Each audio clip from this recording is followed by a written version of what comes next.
Hey, listen, brothers and sisters, man, if you like what you hear, hit the subscribe button, man. Subscribe to this channel. And also, please, go to ISUPK.com and pay your tithe. Drop me some cash so we can move around this planet like we need to, man, and do the things we need to do. Everyone west. Everyone west. Everyone west. I.S.U.P.K. Trinidad and Tobago under Commanding General Yahanna. We will be live on the streets. 91.9 FM. Every Thursday from 7 p.m. Hosted by Captain Zawapyala and Officer Maskwayak. I.S.U.P.K. under Commanding General Yahanna. Live every Thursday night from 7 p.m. on the streets. 91.9 FM.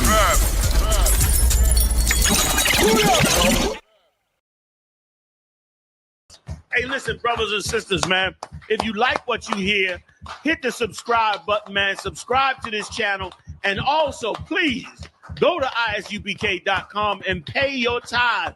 Drop me some cash so we can move around this planet like we need to, man, and do the things we need to do. Everyone west. Everyone west. Everyone west. Everyone. Yo,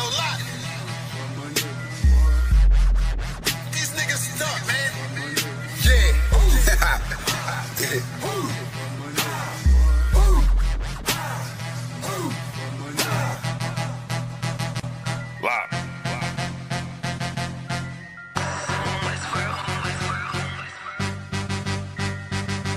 I've been eating pot belly, greasy face, Glock heavy. Feed the safe, talking shit, do not tell me. I don't wanna see that hate, all that shit do not help me. I'm just trying to plead my case to the most high. Pray I see the gates. I was about to Cancun, but we just got the house instead. Covered all of their payment, and now she got the bobblehead. Looking at me like dinner, she said she about to gobble lead. Pointing beam like a pencil, and then you gotta swallow lead. Pointing beam like a pencil, and then you gotta swallow it. Pack my bag with essentials, I can't forget the hollow tip. Niggas losing they mental, and Satan come demolish it. Niggas all on they menstrual and get the whining like a bitch, just like iron, they rust. Niggas trying, they luck, keep it real. Everybody out here lying, save us, steady raising dead. They was out here lying, then dust. Niggas on my head, so the brotherhood is a must. Any hood, I be riding with my brothers that I trust. Know I'm good, cause they slime with their fingers on the clutch. Money piling like I'm trying to make it stack in the rush. One west to the death, and that ain't even enough, cause I'm coming back. I ain't never done with that, gonna hit and spread your lies. I'ma let you run with that, wanting me to spread the thighs. I ain't having fun with that, nigga, hell no. Then she wanna chop it up like a lumberjack. Got some exes popping up, trying to run it back. Want me come and hit the hole like a running back. If the Lord take a soul, ain't no coming back. On my soul couldn't fold like 100 racks. I'm down for my niggas, I up for my niggas. I go and do the time, stay stuck for my niggas. I ride for my niggas, I die for my niggas. One west to the death, no lie, little nigga. I'm down for my niggas, I up for my niggas. I go and do the time, stay stuck for my niggas. I ride for my niggas, I die for my niggas. One west to the death, no lie, little nigga. The full Nicky on my waistline like a big nigga. No limit, I'm a tank, close game, hit different. We focus on who around, not concerned with who's missing. My boots digging, never been a house shoe. She don't like it, but she love me. I can tell when she want me. Tell, then I zip the body bag like a onesie. I'm dropping every day, let my feel clumsy. Through the pain, but we don't find shit funny. I know enough that I don't know shit. It's one thing I know this. Never bite the end that feeds you. Never lend a whole shit. We don't want half of the world, man. We coming for this whole but shit. In the world, I was known to pack bags like a road I'm trip. In the den with the lions. I be living this in real life. Ain't everything, but you gon' lose your soul. That's a real price. Led by a coward. I don't know what that feel like. Black on black toes to my head. I can't kill Christ. I'm down for my niggas. I up for my niggas. I go and do the time, stay stuck for my niggas. I ride for my niggas. I die for my niggas. One west to the death, no lie, little nigga. I'm down for my niggas. I up for my niggas. I go and do the time, stay stuck for my niggas. I ride for my niggas. I die for my niggas. One west to the death, no lie, little nigga.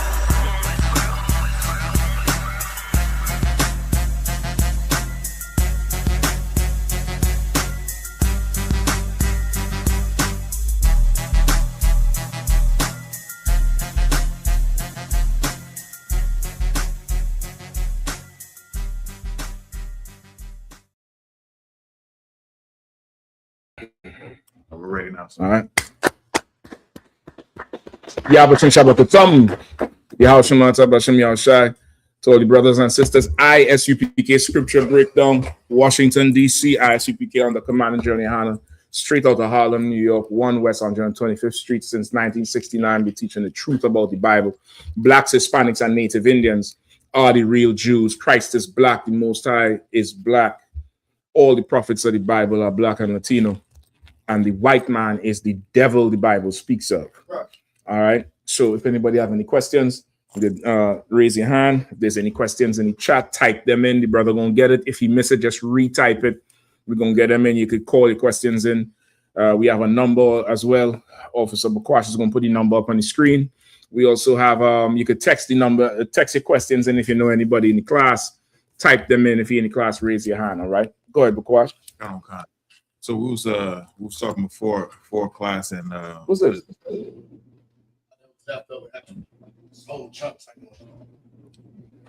Sometimes I throw shit away, no. You're gonna be trying to save these heathens in the kingdom, man. Sometimes he just gotta go. He just gotta go. It's excess. Excess. It's just excess. It's called culling the hood. You get the point? It's called culling the hood. Go ahead. So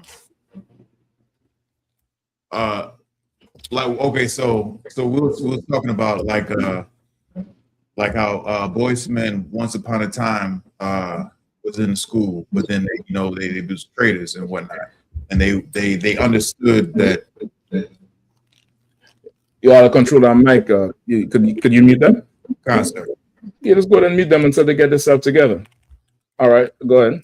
So like they make music like Let It Snow for Christmas. Mm-hmm. They understand Christmas is you know is a pagan holiday and whatnot, is against the Most High. Mm-hmm. And so what's the line, the limit as far as slavery, where we're forced to do it because this is not our kingdom, this is our captivity. If we have a slavery and we have to do things that's not really accustomed to the Gosh, what you asking me? You want to buy a gift? You want to sell it? not lots, sir. So like you're missing unwrapping the bow and tie. The bow. Yeah, I mean, what's going on now? So to Wab over there. No, right, no. Let's go there. Let's get to the class. All right. All right. That's something you could do afterwards on downtime. All right. Go ahead. So what if someone like works at a restaurant and they serve pork or seafood or whatnot, and they know that we shouldn't be handling it or even eating it? Okay. Does the law say you can't handle it? Dead pork flesh. Yes. What does it say? You'll be unclean. What does the law say? Get it, sir. That's what you want to do. That's what you want to do. That's another class I want to do. I just need to really figure out the focal point of the research. I do think as Black people, we don't understand the difference between the law and what is logic or common sense. I don't think we get it. I don't think we understand it at all. And I think because of the lack of understanding of it comes the arguing with the police, or not understanding how, if I do this action, in your mind, you may calculate, well, this might be a ticket or a misdemeanor. And that's at least, 6 months or 2 years or something.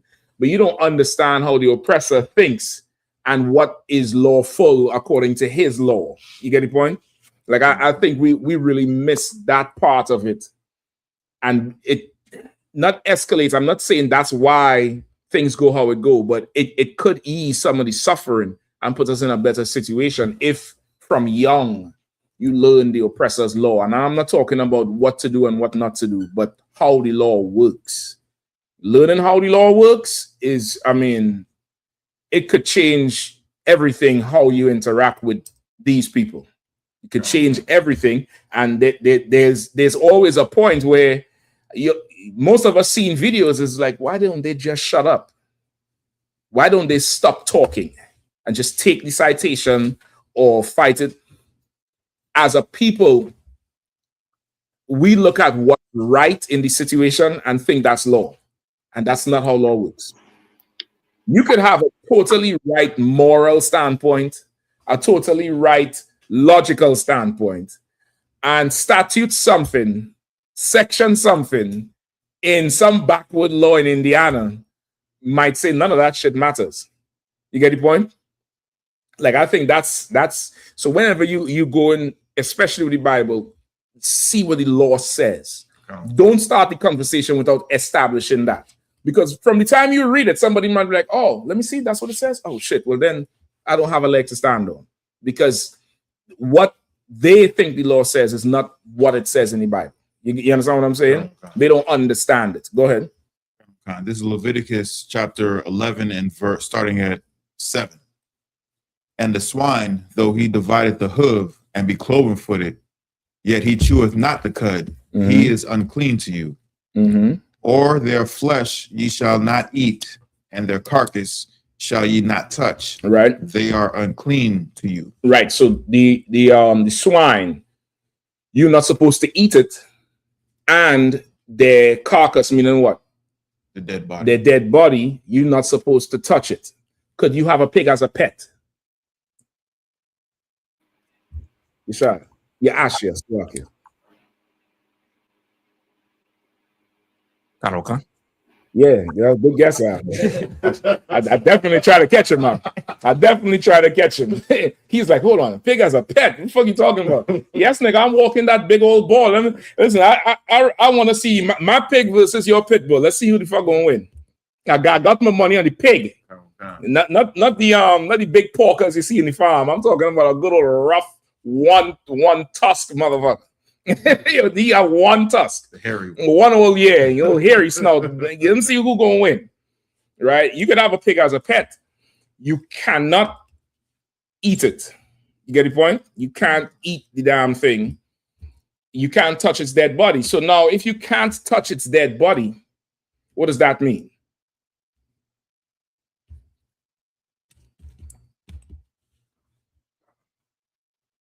You could pull it forward a little bit. Yeah, that's good right there. Go ahead.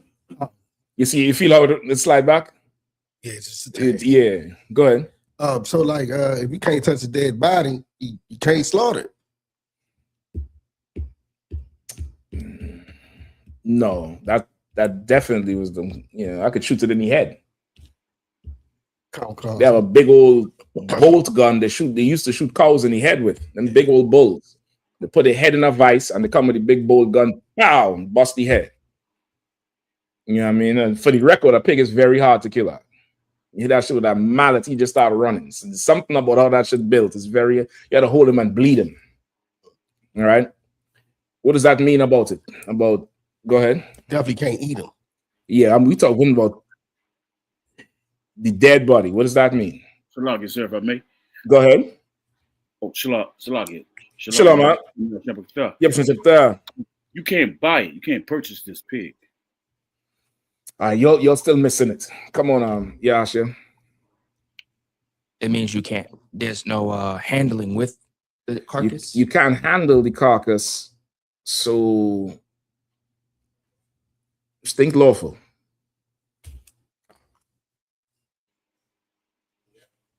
Good. Can't bury it. Go ahead. You can't butcher it. Like there's something called gloves, Akim. There's something called gloves. Y'all ever heard of it? Come on. Some of y'all put them on your nether regions in your past life. They call latex gloves. There's something called gloves.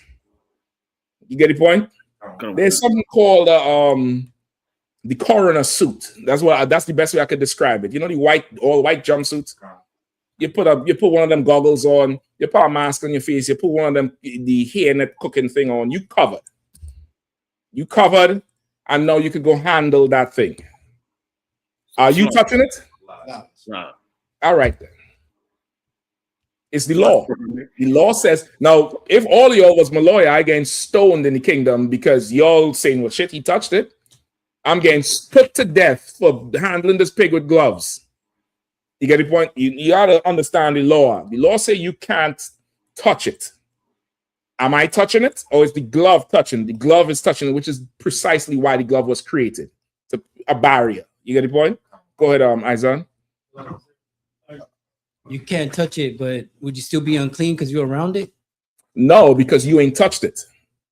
You get the point? You ain't touched it, which is, it's to his context. His context is, if you work in an environment like a restaurant that, they serve pork and you already talked to the supervisor, it's unlawful, it's this, it's that.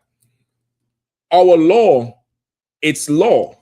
This is what's said. And you now have to work around or within the confines of the law. It says I can't touch it, which means, okay, is that pork? If possible, let me work on some other side of the line. I think that's what they call it in the kitchen when you're a chef. You on a line, a certain line. Let me work somewhere else. Let me work in prepping the onions and stuff like that. Let me work in something else. If I have to do it, gloves. Gloves. You're a chef. You ain't eat anything. You surely ain't tasting it. Who's tasting it? Whoever is the head chef. The head chef, he had a check to see how that tastes. You just cooking it up, boom, boom, boom. That's that. If that's your slavery, and that's all you have to do right now, nobody's going to make you walk out of the damn kitchen because of pork, shrimp, crab, and lobster. The law says don't touch it, don't eat it. That's what it says. Don't touch it. Don't eat it. How the glove sound, plaps, plaps. And you pour on your suit, and you ain't touching this thing. You preparing it. You dressing it up nice with the little, garnishes and the little plant and the little twig and the little piece of garlic and make the plate look nice and festive. You doing all of that shit, but you not touching it and you're not eating it. You finish with that pig, you go by the bin, and you proceed to take that glove off. Or you can have somebody else take it off for you.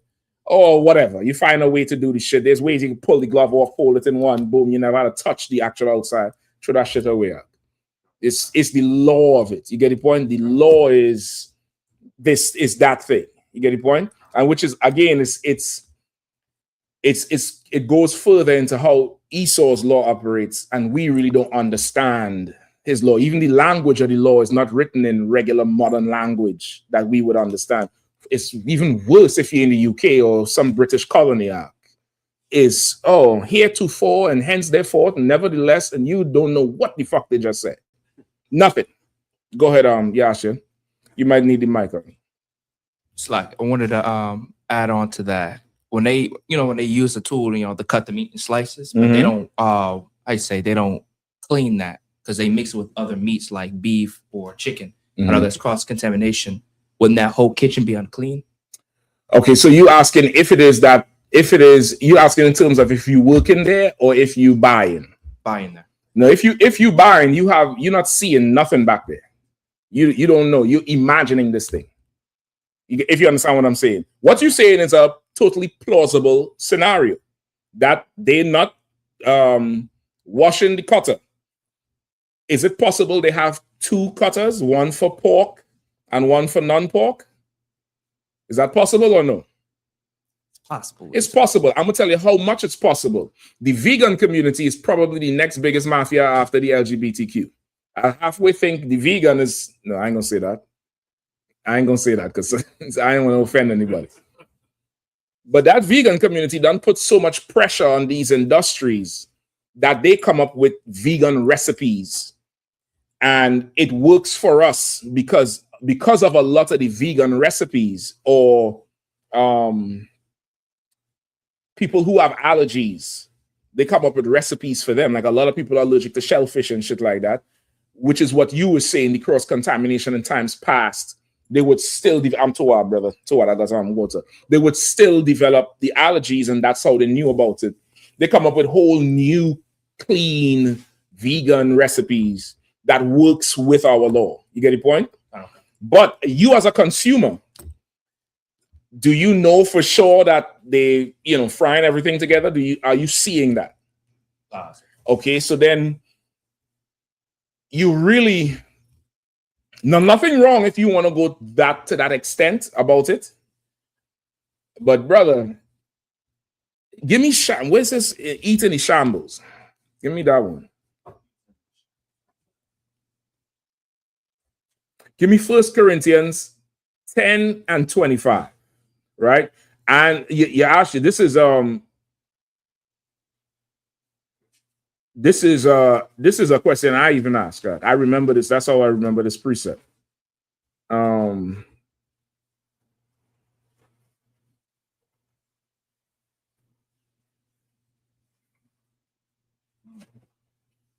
on. Yeah, give me 1 Corinthians 10 and 25.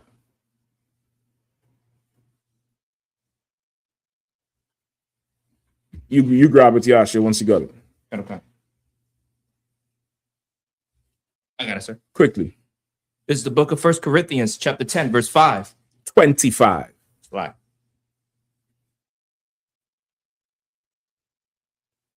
Got it. This is the book of 1 Corinthians, chapter 10, verse 25. Whatsoever is sold in the shambles that eat, asking no questions for consume. Hey, I read it one more time. The commas is throwing you off. Read it one more time from the top. Just read it. Kano, sir. Whatsoever is sold in the shambles that eat, asking okay, no. You see the that eat, you saying? Okay. Don't put the inflection on it. Just read it. I don't sir. Mm-hmm. Whatsoever is sold in the shambles that eat, asking no questions for consignments. Okay, let me read it back to you. Whatsoever is sold in the shambles that eat, asking no question for conscience sake. Are you getting it now or still no? I get it, sir. What does it say? For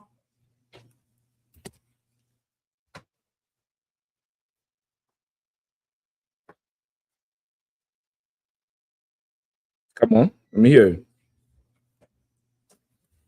I would say I wouldn't think too much into it. Into what? Into that thought, sir. Of what? You break it down now. Come on. Come on, sir. I would say do not think too much in that thought between them. I think cross-cutting with different meats. Okay, I'll take that. Anybody else?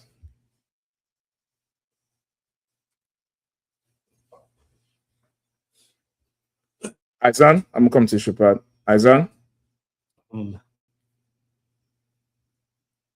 Just so you so like I guess in shambles meaning that like you really ain't, not that you don't have a choice, but say that last part again. Say what you said first. The shambles. The shambles meaning like you're like down on your luck or something. You're like, well, it said whatsoever is sold in the shambles. Okay, you might want to look up what shambles are. You might want to look that up. Shambles. What is shambles? What is shambles? Look up shambles. That might help you. You could check the Bible dictionary too, if anybody have one. All right. Anybody else have questions online? Just type them in. Raise your hand if you're on the stream. a place of mass slaughter or bloodshed. A place of mass slaughter or bloodshed. So what does that mean? If it's sold in the shambles.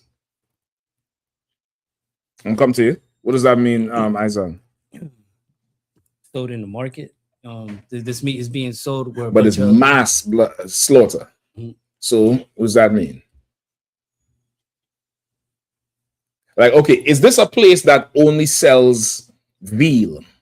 You know what veal is? Veal, of course, I think is unlawful to eat. But is this a place, veal, modern veal? Is this a place that sells, prime Angus beef? That's the black one, right? The black bull, right? Then is this a place that only sells them expensive goats, like what we saw on that farm down there in Texas for the Passover, the pretty ones? You all didn't see the pretty ones. The old nice ones, the kids wanted a pet. They didn't know that I was planning to curry that joker. They wasn't selling those because those are a special breed of goats that have a coat that's brown, almost like this, almost a brown like this, and white. And their hide, their fur, or the hair is not like the other ones. It's real. The thing look like a petak. It don't look like something to eat. But they feed them different, keep them different. It's a real, fine looking animal. It don't look like, okay, we're gonna put this thing to death. Is the shambles a place that is, just for that? That's what I'm asking. What is the shambles? It's a meat market. So anything is cut and sold there. Mm-hmm. So if this is a place, it's lucky. Yashi, you wanted to say something? Go ahead. I was going to answer that. You was going to say that same thing? Right? So now read the scripture again with the shambles. All right, whoever is reading. Or somebody else could pick it up real quick, all right? Verse 25. Uh-huh. Whatsoever is sold in the shambles that eat, asking no questions. That eat. Meaning, eat that. That is he always written that eat? The way he's reading it sounds like you're saying whatsoever that eats in the shambles. Like whatsoever is sold in the shambles that eat. It's whatsoever they're selling over there, that eat it. Or eat that. Go ahead. Keep reading. You'll need to get a book arc. See, look how fast my book loads. See? It don't spin. It's just there. You'll need to get a book arc. Hurry up, brother. 10 and 25. Whoever have it, read it. Come on, quickly, brother. Whatsoever is sold in the shambles that eat, asking no questions for conscience sake. Right? For conscience sake. Right? Your conscience is telling you, boy, they ain't back there frying ribs with my damn McChicken sandwich. Oh, look at this. Oh, it just got pork juice all over this shit. Your conscience is killing you. And that causes you to kill yourself. Your mind, if you don't control it up, you create scenarios where you just be a bug out there. You just be a, what's calling people who go germaphobe. You know what I mean? They walk outside, they had to put, alcohol on the door. They had a, you ever see people at the crosswalk and they push the button with a toe? And in my head, I'm like, well, motherfucker, after you done put the bottom of your foot on that because you scared of germs, what about me? What about the little child going home from school? Your conscience now starts to create shit in your brain. Huh? You end up like Trump saying they sabotage the pool. Oh, they went in there. He said there's a whole 180-foot slit along the wall of the pool. He said they cut it with a knife. Who did it? Aquaman? Who went down there and cut that shit with a knife? 180 feet. Cut a whole sheet of paint off the side of a pool. Arc. Your conscience is just, what the hell is going on? So it's saying, you go to a meat market. Is that beef? Give me that. Even if it's standing right next to a piece of pork. Well, of course, not literally. But you can't care none about that shit. Huh? You can don't ask nothing of it. Whatever is sold there, of course, lawful. Go ahead, eat it. Don't care nothing about it. If you're the consumer and you're worried if they're using the same Zaso on a piece of fish or catfish, thank the Lord. Give us this day our daily bread. Get the point? You pray that prayer every morning, Lord allow. And thank the Lord for this piece of salmon here that I bought in a store. They sell shrimp and lobster and catfish. This, unfortunately, is the only store for 100 miles. And this is what I have. The Lord is with me. I'm not going and buying catfish. You think the people who buy catfish care if the catfish touch your salmon? You think they're going in there and be like, okay, I'm getting this catfish, but that old nasty, clean salmon. No, they don't give a damn about that. The Bible is telling you for your conscience sake, just whatever is sold in the shambles, just eat it. Just get it and eat it. You get the point? You're not going and buying anything unlawful. You're buying the lawful thing. But you don't go in there and become a health inspector. You're washing them knives. What about that? What about that cauldron back there? You'll drain it after the. Did you drain it? Nigga, go eat and go home. You get the point? Don't do that. And once again, this is universal practical knowledge. Like we're not like Esau, the Jewish man who is a total nutcase when it comes to this. Don't understand the Bible, the spirit of the Bible. They don't understand the spirit of the law. They don't get it. Right? So you in a situation like that, there's a way to do it, most everything and still have a slavery and still eat your food and still, do most everything. There's a way. What you want to do is just every brother come to class, ask for counsel, stay plugged in so you'll always have power. That's all. That's the best way I can say it. Stay plugged into the source so you always have power. What was that you're trying to play there? Okay, no sweat. Go ahead. You got to go, Yashi, on that question? No sweat. I'll make two things real quick. Gentleman Hyman saved my whole psyche because I used to go to Jersey Mike's and the person in front of me always was getting a pork sandwich. Right? And they slicing it right there. And I'm like, man, he gonna put my turkey right on there. He ain't gonna wipe it down. And I actually ask the person before I heard this. I used to ask them to wipe it down. Well, listen, you didn't know no better. You did nothing wrong. You know, I would have just went somewhere else. Why not just go somewhere else? Because they wiped it down. You know, why not go to DC Mike's? Why not go to Jersey Mike or Boston Mike's? You know what I mean? Go to Atlanta Mike's. Yeah. Make Mike's up yourself. Hell, shit. Shapat Mike's. You get the point? Go ahead. But when it was heavy when you said that your mind to create a lot of things. I learned one of the heaviest things I had to learn with that was when you misplace something, stop thinking somebody stole it. I still think somebody stole shit. Okay, what y'all see. One of y'all took that motherfucker until I checked the tapes, until I checked the cameras. Go ahead.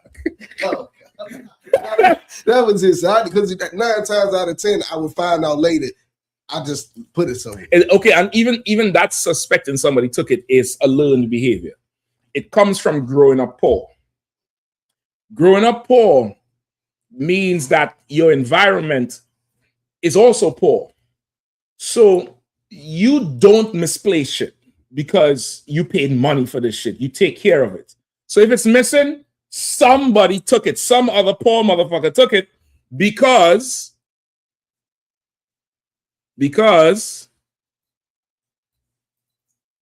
you a poor motherfucker that steals shit too. Oh yeah, y'all get quiet there, huh? I said, we. You'll get quiet, huh? You'll get quiet on that one. You'll try to ball your head. You'll start to eat. You'll start to look all over the place. That's why it's like a reflection type thing. But it comes from the oppression. It comes from the oppression of being Black and Latino and being, just at the end of everything, receiving less. The oppressor, he misplaced something. What does he go do?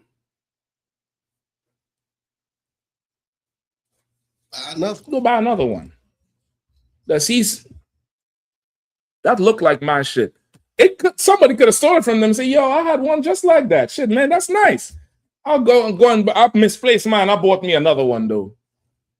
Because they have disposable income that we don't have. We really live on edge, but it's so normal for us. We think it's normal, but that shit is not fucking normal. You get the point? That shit is absolutely not normal for us. Like everything, our ways, some of our culture that we think is Black culture, it's really oppression.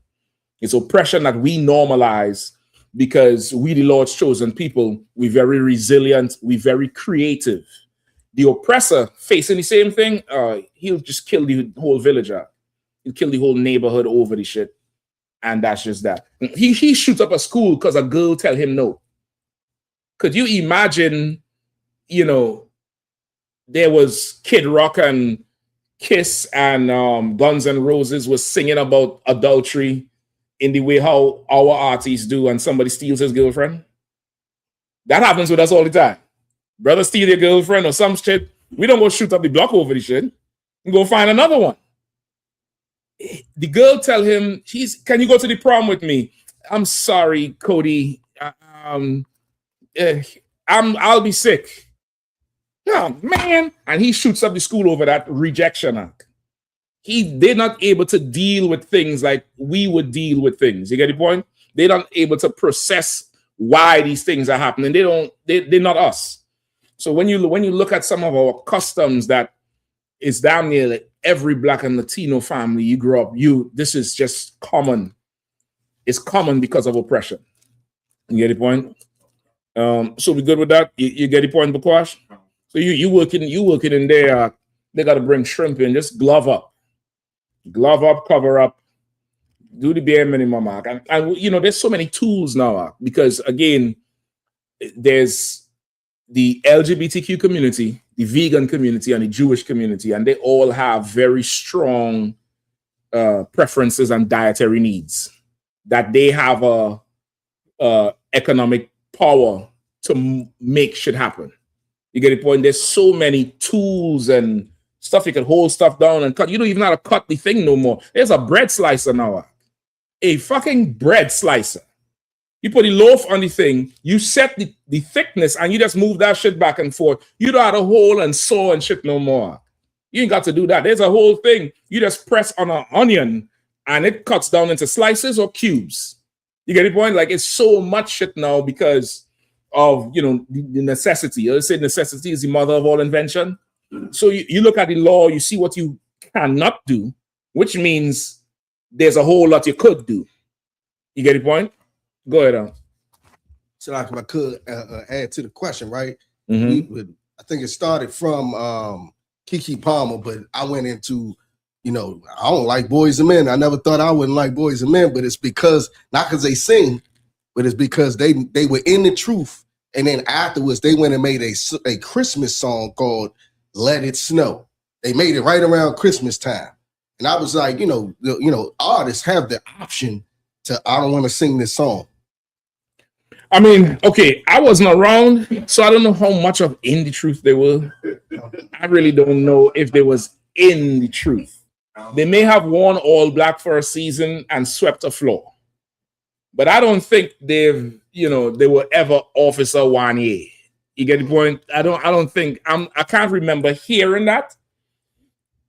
They were, this is a time again before the internet, I believe in New York or Philly, and the work the brothers did on the street was so groundbreaking because it was you never see nothing like that before, and people would gravitate it because of the strength of the UPK. Even today, most brothers and sisters come in because they see a strength that you don't see in the world. It's uncompromising, don't care, saying what it is.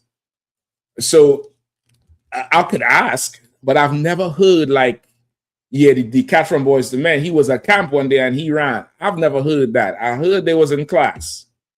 That's what I heard. I heard they was in class. They used to come to the school. I can't say they was in the ranks. I can't say that part. Maybe there was. I don't know. You get the point? In other words, don't get them motherfuckers too much credit.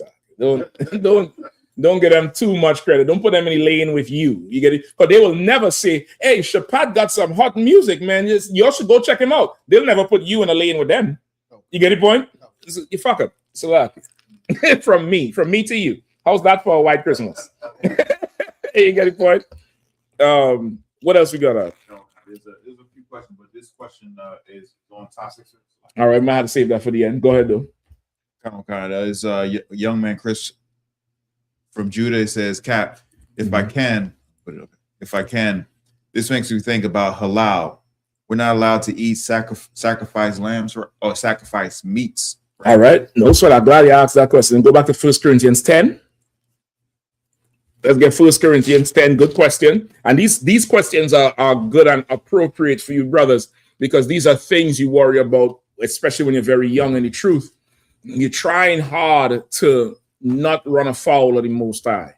So you asking these little things that somebody else, I'm not saying other people in truth, but just people in general in the world who might be around will not think about, or they'll look at it like it's trivial. Like, why are you worried about that? But that's absolutely where you should be worried about when you're coming in. You're trying to find your feet. You're trying to know, okay, is this okay to do? Is that okay to do? What should we do? Especially living in America that's so heavy into holidays and, the customs around holidays and food around holidays. So that's a very good question, all right? Where we at? 1 Corinthians 10? All right, give me, hold up. Yes, I'll tell you where to start. If I could, please think about that. Since Monday, we've been getting an influx of pure haters. Oh yeah, a whole ton of people just coming on here, just trying or thinking they doing something by saying a whole ton of this and that. So listen, let them haters come out. I stood in the corner and was ducking batteries trying to read, and I'm not talking about the AAA batteries. I'm talking about the big C and the D batteries trying to read that. So you all want to come in here and type shit up, type blow, click away. Click away. I had a duck a comment yet, but then I remember them batteries. I remember them batteries on 7th and H. I remember that shit. I remember a nigga grandchild in the camp with a brick. General Katom tell us any loose bricks, put them in the camp after that shit. Because the bricks on the sides. There was a time, Mark, on the other side, bricks was loose as shit. Nigga pick the shit up and doing this. Go type, nigga. Type. I don't care. I stood down bricks and shit. We was in Baltimore. I think he asked Captain Nine talk about this shit. We reading you know the camp in Baltimore is in that little space in front of the mall. The elevators is in the back. Brother, a brick came through between the reader and the speaker, just under the banner. You see where the banner stops? Not on top. Came through there. When we look up there, ain't nobody up there. A few weeks later, a dude who was heckling the same day, who we think it is, his whole hand is in a cast from up here to the thing. I said, thank the Lord. We for sure knew it was him. We didn't have no damn proof, though. But, brother, listen, I done seen some shit, and been involved in some shit. Go ahead and type. I welcome all you haters, all you Nebraska haters, you Montana, you Utah motherfuckers, type away. Chimp, listen, I'm chimping out. Come see the chimp in the circus. Come on. Go ahead and type away. I ain't got no problem with you all. Y'all listen, get some drinks, get some popcorn. We're gonna be talking about your white ass tonight. All right, let's go. Let's see where we are. 1 Corinthians 10.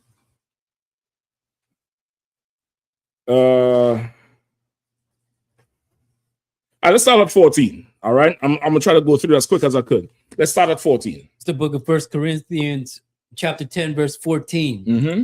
Wherefore, my dearly beloved, flee from idolatry. Mm-hmm. Verse 15. I speak as to wise men. Judge ye what I say. Right? You say, listen, flee from idolatry, brethren. Right? I speak to wise men, so I know you all understand what I'm talking about. That lets you know what? The idolatry there's a context of it. He's speaking about it in a certain context. You get the point? He's speaking about fleeing from idolatry in a certain context. Flee means what? To run away from, right? So are you supposed to be like, oh my God, halal? You get the point? He's speaking to wise men. So what are we talking about here, really?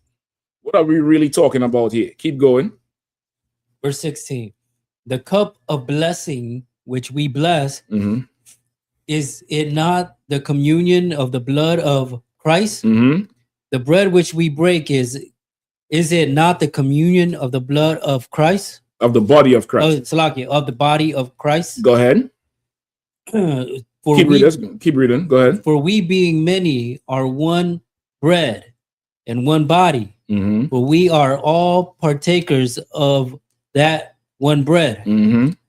Behold, Israel after the right. flesh. So what is that saying? He's talking about the communion, meaning we one community in this thing here, right? And remember when in the that Passover night, Christ did what?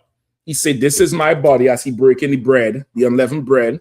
He said, "Take this, eat this, and benefit." That's what he mean by take, eat of me. Meaning I'm going to destroy myself, sacrifice myself.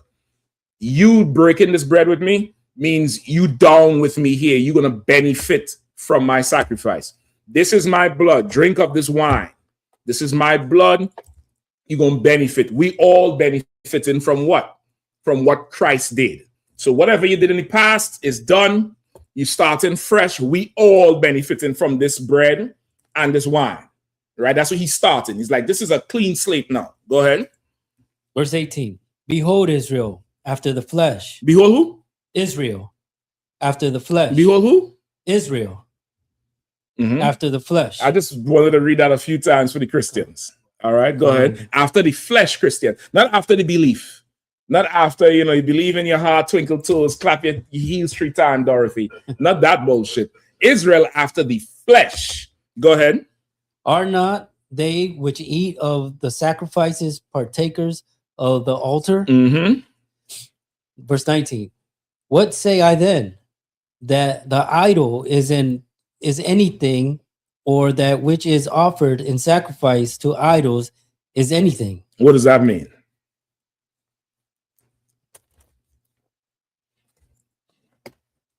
Hold on, let me let the brothers get it, Shepard. Let the brothers try to get that learning moment that you got, all right?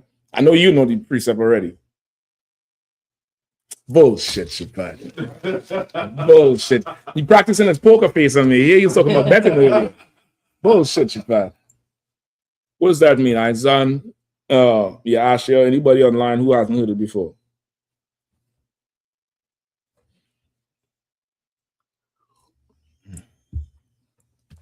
Damn. Yeah, Asher, go ahead. So can we read that verse one more time? Yeah, definitely. The book of 1 Corinthians chapter 10, verse 18. Behold, Israel, the flesh, are not they which eat of the sacrifices partakers of the altar? Mm-hmm. What say I then? That the idol is anything, or that which is offered in sacrifice to idols is anything? Mm-hmm.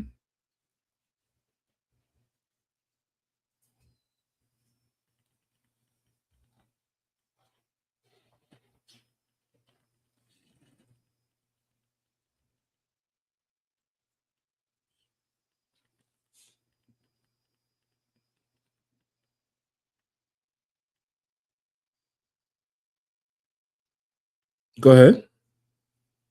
I was gonna say, wouldn't that mean they would be part of that communal? What you mean? Who's they? Like, when you do the scripture breakdown, you always remember what you think in your mind. You how to translate it into words. Because if you just say it, remember you understand it. So you don't have to say it for you to say it for somebody to understand. So who's they? Some say the Arabs, sir. When it says the food is halal, wouldn't so would that mean that it's their food is also clean as well? Okay, if their food is also clean as well, what does that mean? What we, so let me say this right. What we eat, that is clean, and what they eat, that is clean too. Wouldn't that be the same thing? Okay, I want to say something, but I'm not sure where you're coming from with that part. What they eat is clean. What does that mean? Is it the same thing? Meaning what? How you know what they eat is clean? If when it says like say like what we eat, like if it's beef, it's clean, and then the beef that they make is clean too. Wouldn't that just be the same thing? It's clean too. Why? Yeah, give me that. Yeah, give me that.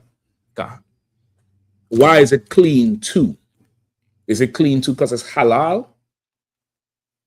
I'd say it's clean because of how they handle it. Okay, that's where you're going. If it's clean because of how they handle it, then we need to move to Iran and fight America, because it's clean because the Lord said it's clean. Okay. The distinction is this meat is halal meat. It's slaughtered a certain way and it's prayed for a certain way. Because if meat is clean because of how they handle it, then they could just handle pork and make pork halal, which I believe they do, right? And they have halal pork. Anybody know? Yes. Khan, they have halal pork. Why don't you being honest, Kazak? Give Kazak a hand. Go ahead. Because I know them motherfuckers selling that shit straight out their halal restaurants. Go ahead. Go ahead, Kazak. Oh, yeah, no. So like I said, they definitely have halal pork. They have halal shellfish. They have, anything that is supposed to be unclean to them, they just make a provision to be dirty and they just put halal in front of it. They put halal and they handle it. Yeah. Bismillah, Rakim on the shrimp. There you go, Habibi. Shrimp. Get the point? Go ahead. Before I killed that old man, I was in Morocco, and Morocco is supposed to be a Muslim country. That was the first place I heard the call to prayer. Right. You was like, what the fuck is going on? Throw someone's in. But anyway, I got, halal pork, or that man got halal pork whenever he needed it. I'm trying to tell you that. Once again, it's because of how, that's why I try to walk it down so you could see it. You saying because of how they handle it is clean. You was right with saying it's clean the same way beef from somebody else, somewhere else is clean. You get the point? But your reason for it was off. Your reason, halal, whatever. That beef could float from the goddamn sky. It don't matter. It going on the grill. You get the point? Okay. So, which is what he's saying here. Read verse 18 one more. Anybody else want to take a shot at it? Go ahead, Shapat. It's like if I may, like from 16, when basically saying we know what we're eating for. You know what I mean? We all this community, for Christ. You know what I'm saying? We follow what Christ did. But as far as any halal or anything like that, the sacrifices on the altar, that would be unclean to us, right? But are we gonna, like, if we don't even know, like, are we gonna sit back and be like, okay, well, that's halal, that's unclean? It's not unclean to us. It's not unclean to us at all. It's not unclean to us at all. If it's unclean to us, then all a heathen has to do is just handle every meat we consume and we starve. It's not unclean to us at all. Go ahead. But Slocky, let me not say halal, right? But like, it don't matter. It could be Thanksgiving turkey.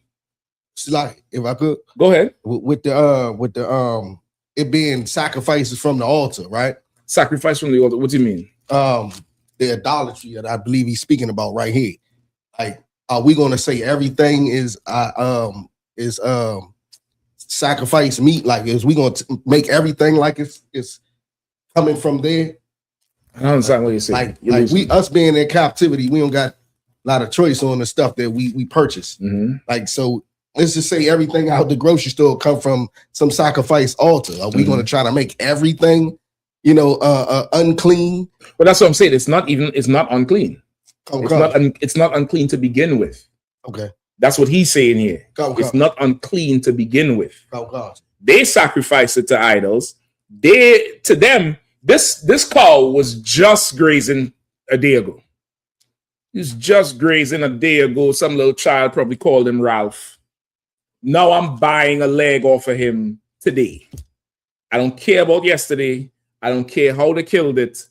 Does it chew the cud and have a split hoof? Can't. Bring him here. But this meat is halal. Halal. Bring him. Go ahead. Sorry. So would you treat that the same way as you would treat a birthday cake, as it's just that? Yeah, it's cake. It's cake. Now, am I going to go to a birthday party and gather around and wait for a piece of cake? You're an idiot. But if I'm at the slave and somebody have a birthday and they're all in the conference room or in the breakout room from the mechanic shop or in the back of the construction van, and they come with the cake and they're giving people shit. Nah, I'm good. Oh, yeah, shit. I have a little sweet tooth. All right, it's cake. This cake ain't no more special than, okay, this cake would have been an anniversary cake if the person who went and bought it came 30 minutes later. Because 5 minutes after, some broad was buying this cake for an anniversary for her husband, they're just going to re-ice the thing and put candles on it. How special is the cake? It can't be that special. It changed damn purposes in 2 seconds. It ain't that special. They're making it special because they're weak. And that's what we're going to go into here. All right? Where we at? Verse 18? We remember, we are all one body. We come in here, we new under Christ now. We under Christ now. We all together, whatever we did in the past is done and gone. And we follow our King Yahushua and the Most High power. And that's the only power that matters. Right? Keep going. Verse 18. Okay. Behold, Israel, after the flesh, are not they which eat of the sacrifices partakers of the altar? What say I then?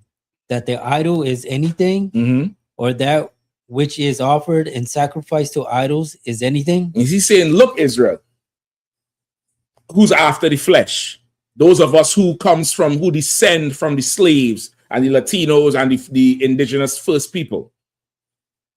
Are not those people who believe in other gods, are not they that eat of the sacrifices, partakers of the altar? Are not they who, birthday cakes and Thanksgiving and halal and whatever else?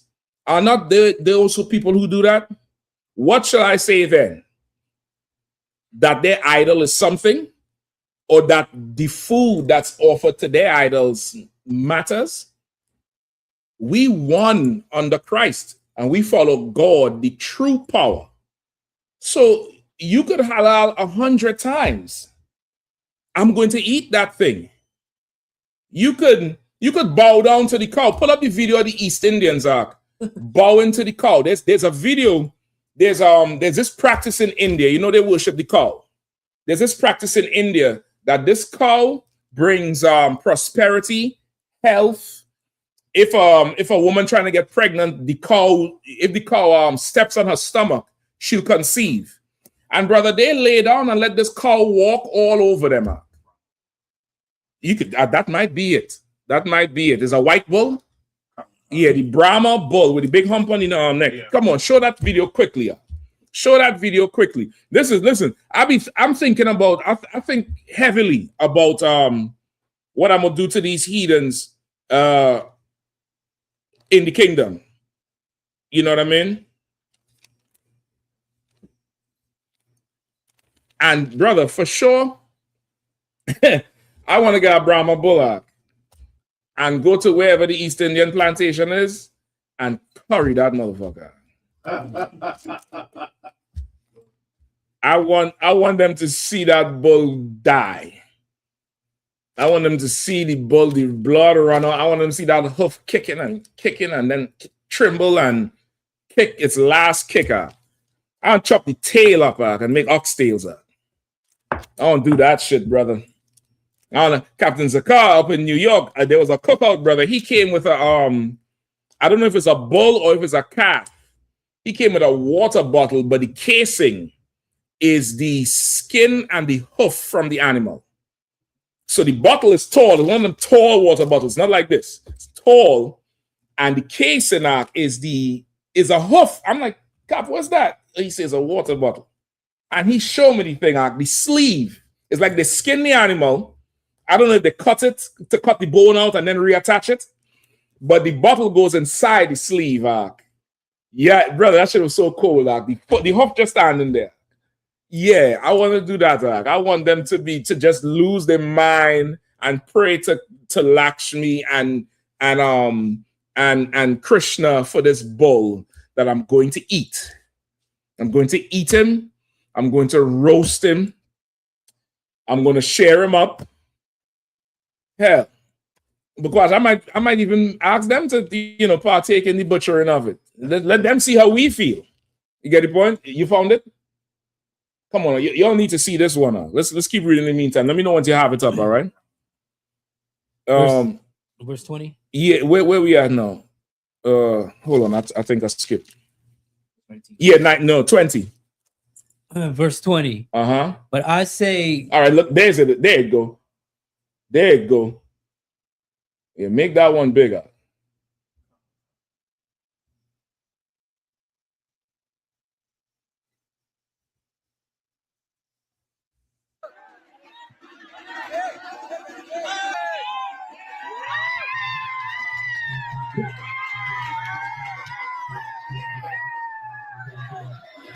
Oh, why in the fuck would I do that shit? Look at him, man. That's who served in your coffee, That's who called in for. Hello, I'm calling you from Geico today. My name is Ralph. That's him.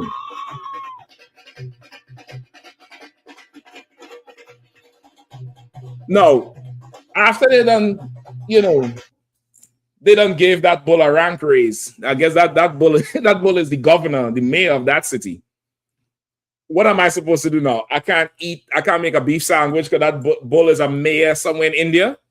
That nigga dying. That nigga dying. Me and my aqua, and we're gonna divide that bull up. We're gonna break that bull down, ribs, back, high cut, low cut, tail, the head, the ears, the bull tongue. I'm gonna go see I.S.U.P.K. We're gonna make some lengua with that tongue. That's right. You think I care about some religious practice of a bull?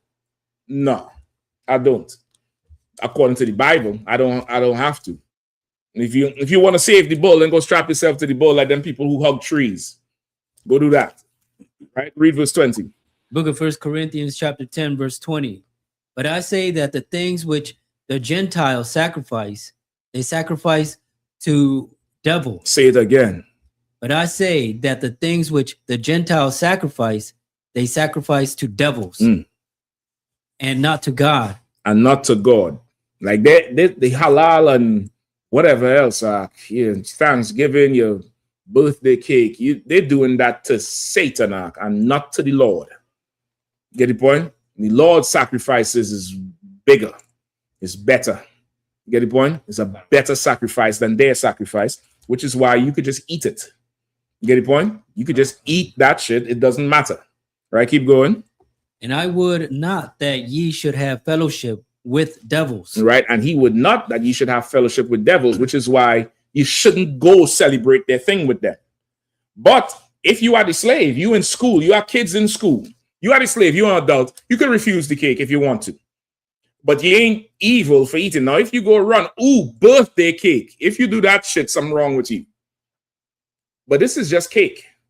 It's no different than, I knew a brother used to go in an office, used to bribe that whole office. Like he come in there with coffee and donuts in the morning.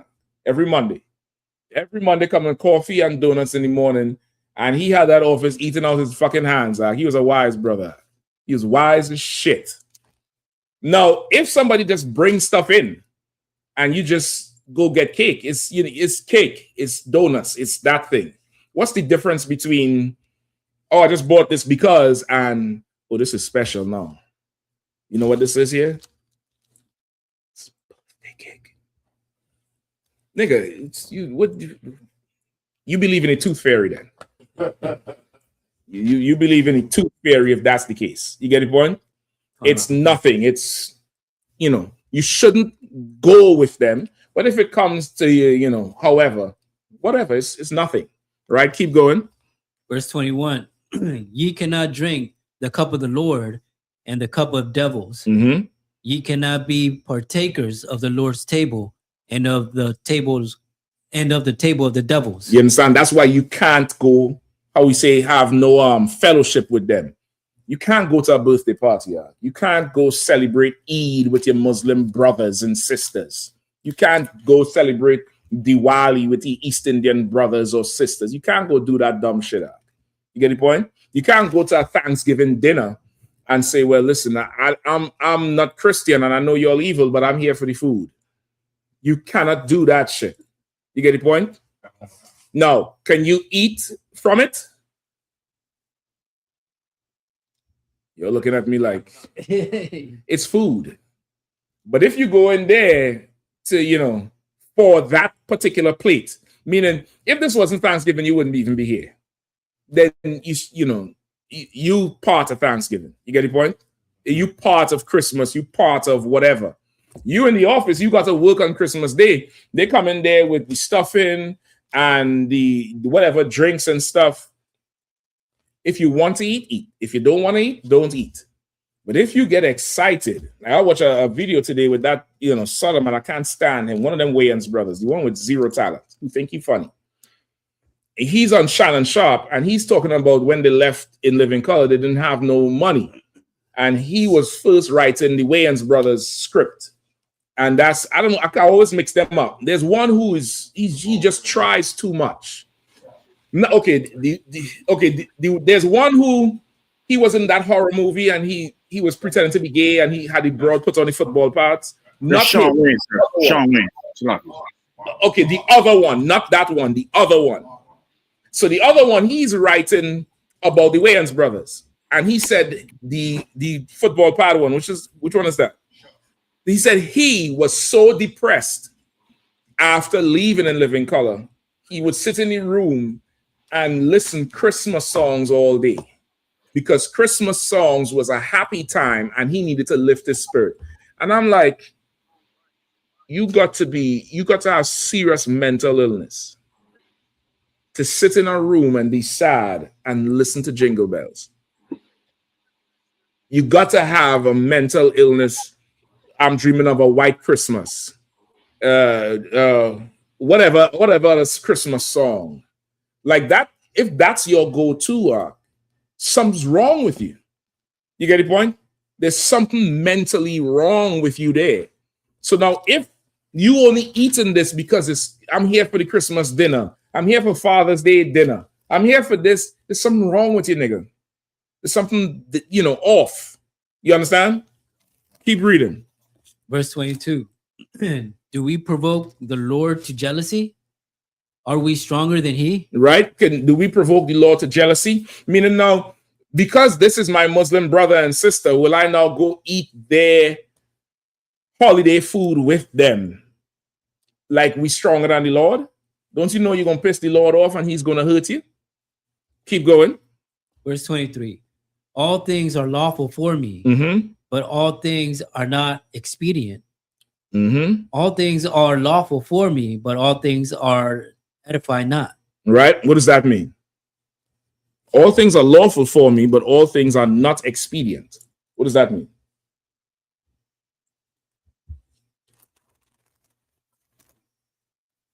Who knows? Shapat, you might could cut this back. No, I'm gonna try to light this thing here in the meantime. Let's see what this big old slug you give me here. What does it do?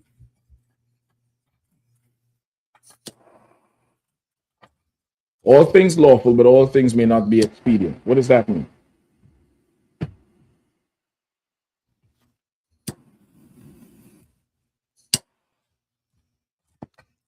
Man, I should Boston too. Good night. You'll set me up. This was supposed to be one to blow up on the podium. You see that code just popped and busting too? I think y'all set me up. What does it mean? All things lawful, but all things is not expedient. Go ahead. We're all fight now. All things are lawful for me, but all things are not expedient. Expedient meaning not profitable, or meaning this. Cake is lawful. Beef is lawful. But is it profitable for you to be eating birthday cake with the birthday people?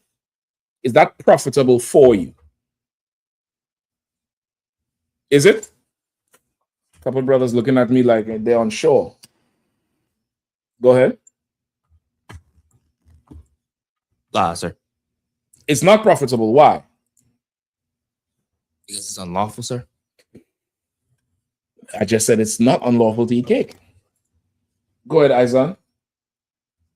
It's not profitable because it's just cake. It doesn't really do anything for you. It doesn't do anything for you, but it's cake, it's food, so it is profitable to you. But how is it not profitable?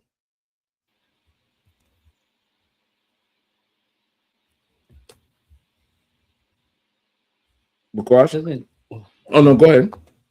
Doesn't make you any better. It doesn't like make you stronger. It's food. It does make you stronger. It's food. It's absolute food. Go ahead. Go ahead, Ak. It's not holy. It won't make you holy. It won't make. It's food, Ak. It's food. Shalom, if I may, sir. Go ahead. Because of the celebration that's behind this meal. You know, you partaking in. It's food, Ak. It's food. Will come. I mean, you know, like they a birthday party and you eating at the birthday party. Like, we don't eat certain foods on Thanksgiving on purpose. I mean, we can eat it, but we just don't. Why? That's where you want to go. Why? Because of the tradition of the heathens on this day and the foods that they attach to it. No. Sister Gesha. Go ahead, sis. Is it because of the way it looks to the people that's looking at us? You onto it now.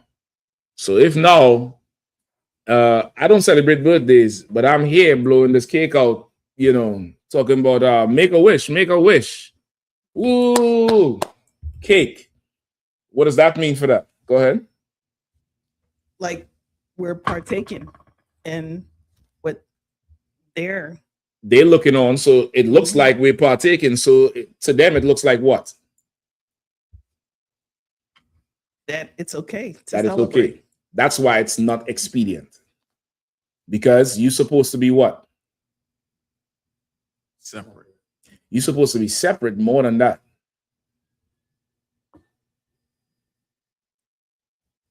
Shapat?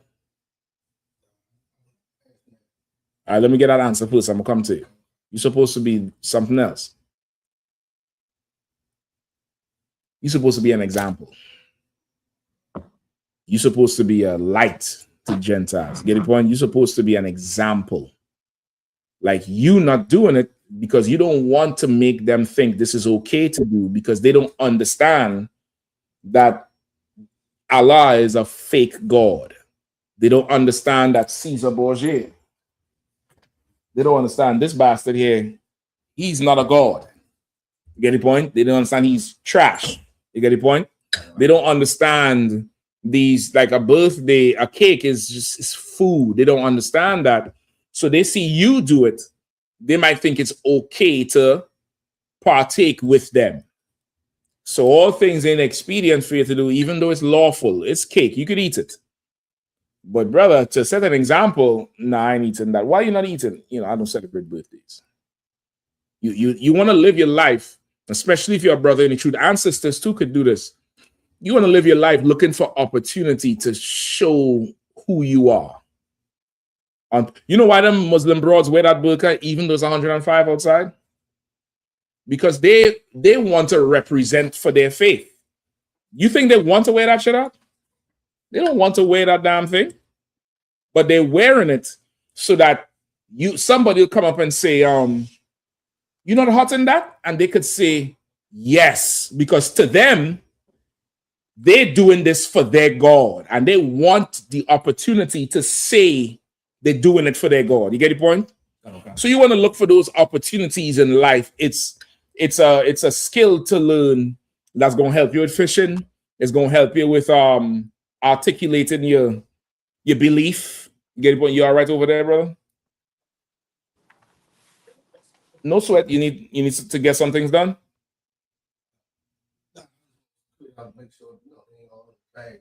Oh, no sweat. I don't know. Go ahead.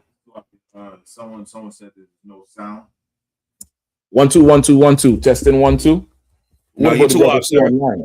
Okay, no, you too out. It's okay. Musa and Christ to water. Whoever said there's no sound, they gotta check their they gotta check your feed. All right.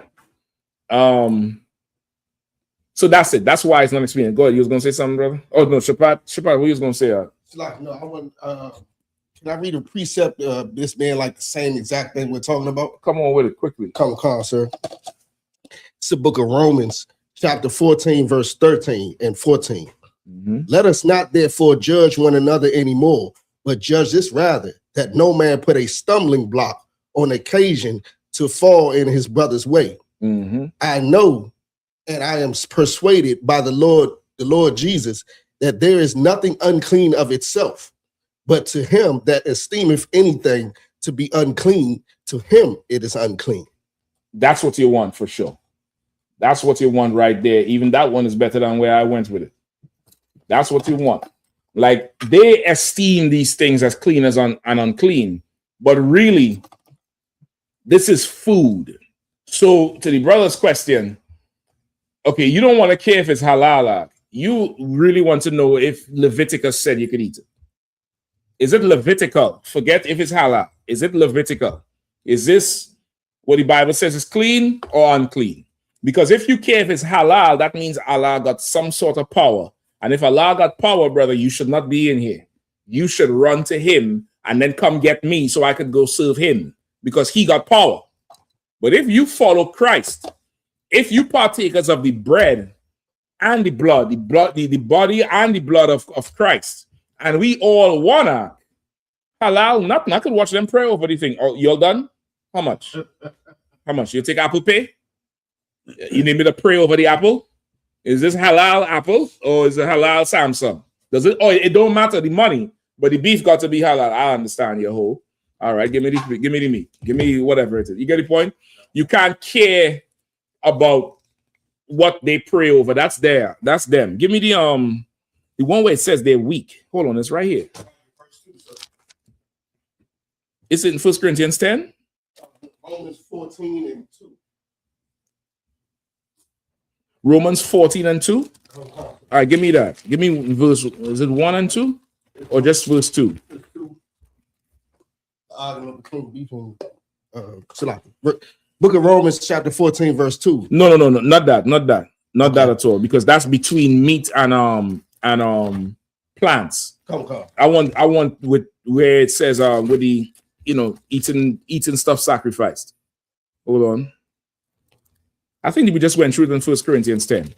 That's what it is. It's he's saying if you respecting their God, you'll be weak, because if you say you follow Christ, you cannot give their God some sort of power over the food you eat, as long as the food is lawful by your God. You get the point?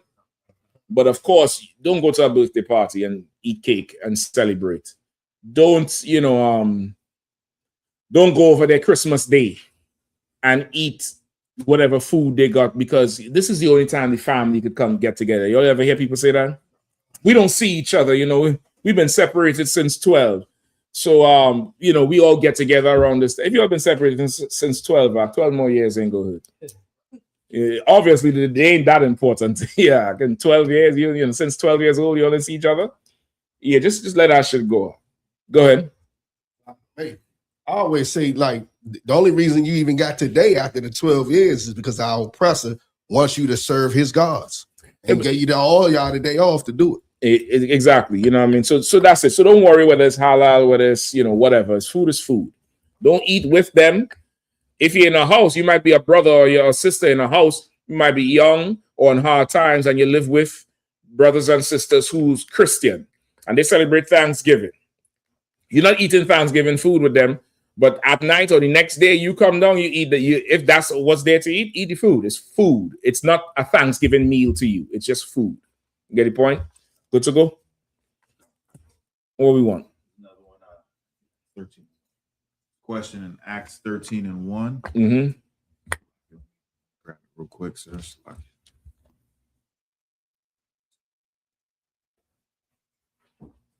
The question is from Magawar 144. It says, Shalom, Cap. In Acts 13 and 1, are Lucius of Cyrene and Manaea Israelites?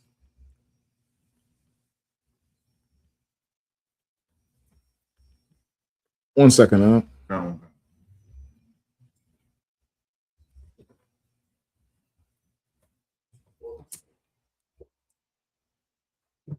Okay, read it. Say it again. The question is from Magawar 144. It says, Shalom, Cap. In Acts 13 and 1, are Lucius of Cyrene and Manaean Israelites? In Acts 1? 13 and 1, sir. 13 and 1, let me hear.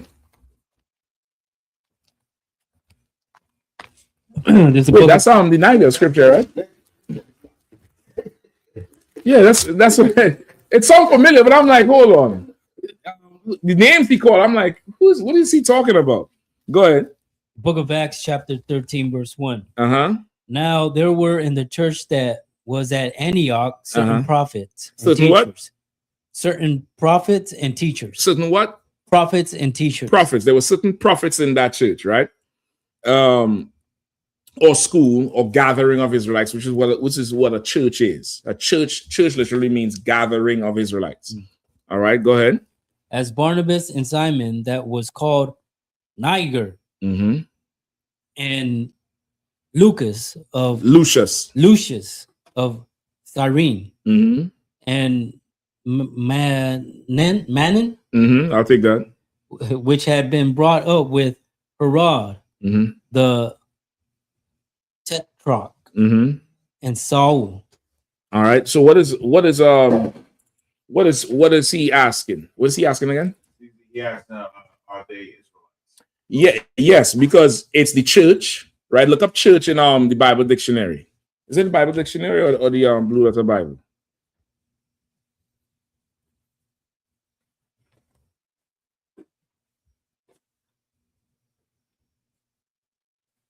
Look up church, and somebody give me he revealed his secrets. Give me that precept.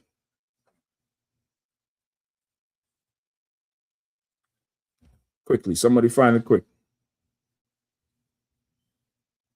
Who's looking up church? Go ahead. Bakwash, you could pull up the Blue Letter Bible The church. You could change the background too. Right, give me the background, give me the blue letter Bible, give me the interlinear, give me the church. In the Greek is ecclesia. That's where they get the ecclesiastical studies from. Go ahead. What you got, Yasha? It says here, church derived probably from the Greek. I'm sliding pronounce this right. Karakan, which it says the Lord's house, which was used is ecclesia. The Greek is ecclesia, right? But go ahead. But it's not a house. It's not a building. Church. It's probably Bible dictionary is what you want. Anybody have a Bible dictionary? Come on, sir. Looks like Mafia, you got one? Come on, sir. All right, go ahead, look it up. This is the Zondervan Pictorial Bible Dictionary. Church. The English church derives from the Greek karakos, belong to the Lord, but it stands for another Greek word, ecclesias, whence ecclesiastical. Acts 13:1, brother. Salakia. Give me Acts 13:1. give me church in Acts 13:1. Because looking at me like, well, turn left, turn right. Salakia. That's the context you want. All right. It comes from that Greek ecclesia. Give me the interlinear, however you pull it up. You know how to do it? All right. Hold on. I'm gonna tell you how. Salakia, sir. I got Amos 3:7. Say again? I got Amos 3:7. Yeah, let's hold on to that. Just go to tools, or I think you right click on the verse. You see tools to the left? All right. You see interlinear on the top left, right there. All right. Scroll down to church. Now scroll up. Church, right there. The church. You see G1577. Click that. Okay. Could you zoom into the left, on the left side? Just zoom in on that side. All right. A little bit. Yeah, slide it over. All right, scroll down. You see ecclesia at the top, the key, the translation. Ecclesia. Down there, you see the root word. Root word to the right. Root word. Go down. See, that's Greek writing right there, right? Scroll up. Scroll down. Outline of biblical usage. All right, read out a nice and loud for me, Bakwash. You have the mic? Or somebody could read it. Oh, shit, Bakwash, you had the whole thing. You ain't even, goddamn. All right, go ahead. Outline of biblical usage. A gathering of citizens. Of what? Of citizens. Of what? Citizens. Go ahead. Called out from their homes into public space. Right? That's in the purest context of it. A gathering of people. Go ahead. An assembly. An assembly of people convened at the public space of the council for the purpose of deliberating. The assembly of the Israelites. Say it again. The assembly of the Israelites. What is a church? The assembly of the Israelites. Is it a building? Is it, Greater Church of Latter-day Saints?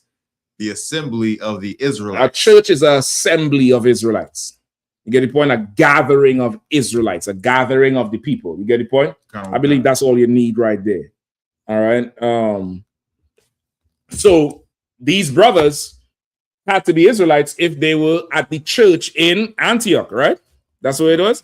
The church at Antioch. They couldn't be somebody else because it's a gathering of Israelites. You get the point? Give me the one. What's the other one I want? Amos?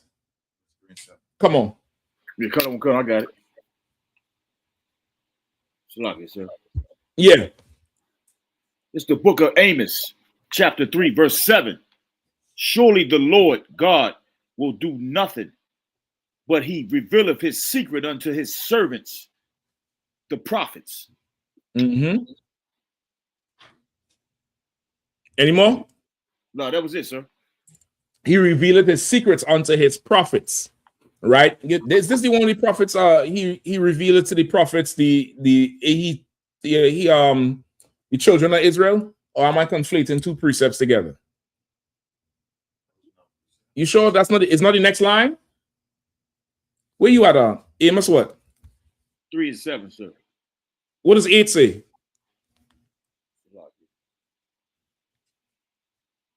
Book of Amos, chapter 3, verse 8. The lion. All right, yeah, it doesn't roared. say that part. I might be conflating the two of them together with he had not dealt so with any other people. He revealed his secrets to his prophets. Every prophet in the Bible has been an Israelite. Go ahead, Al. Like I will say, the whole beginning of the chapters, he's speaking, saying we only are his family. Give me that. Give me verse 1 then. Come across the book of Amos, chapter 3, verse 1. Mm-hmm. Hear this word that the Lord have spoken against you, O children of Israel, against the whole family which I brought up from the land of Egypt, saying, you only have I known of all the families of the earth, therefore I will punish you for all your iniquity. Right. Give me verse 7. Come, verse 7. Surely the Lord God will do nothing but reveal his secret unto his servants, the prophets. The Lord said, you only have I known of all the families of the earth. So if he's revealing his secrets to his servants, the prophets of the Lord are also Israelites. There's never been a prophet that was not born from the seed of an Israelite. You get the point? Muhammad is not a prophet. He's not. He made no prophecy. The Lord revealed nothing to him. You get the point? All the prophets are either black, Latino, or native or first people. Right? Including these niggas here in Acts 13. All right? Good to go? I hope that answered the brother question.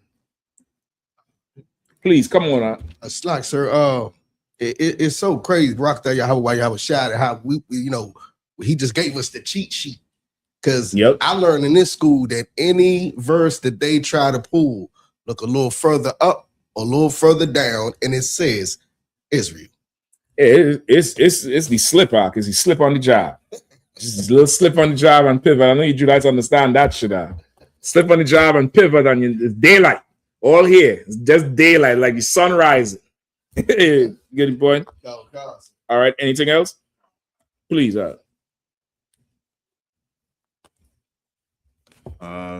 Alfonso Ryder says, I always hear things like white devil and white boy. Why are they so racist against people with white skin? What does skin color matter? Well, okay, Alfonso, sounds like you white. All right, Alfonso Ryder. Sounds like you might be white. You might be suffering from some sort of white guilt. And that's quite unfortunate. It's quite unfortunate that you're suffering from white guilt. Let me help you understand. All right, let me try to ease your white guilt a little bit. This is not about skin color. It absolutely does not matter what your skin color is. What matters, Alfonso Ryder, is who your father is. So you don't got to feel a type of way of having light skin, right? Skin color does not matter. If this was about skin color, we would be racist like the KKK.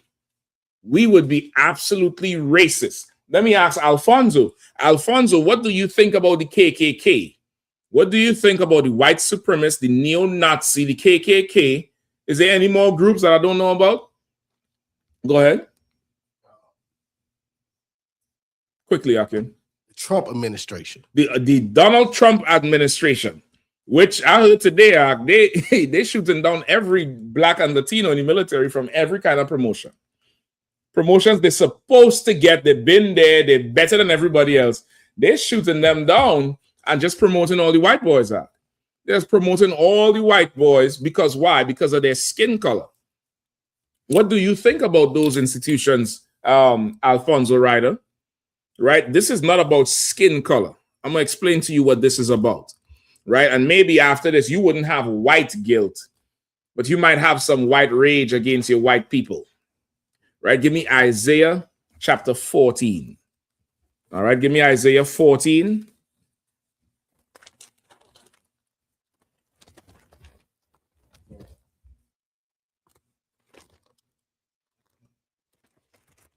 All right. Give me Isaiah 14. What do I want? 12? No, not 12. 21. Come. Go ahead. This is the book of Isaiah, chapter 14, verse 21. Prepare slaughter for his children, for the iniquities of their fathers. For what? For the iniquities of their fathers. For the color of their skin.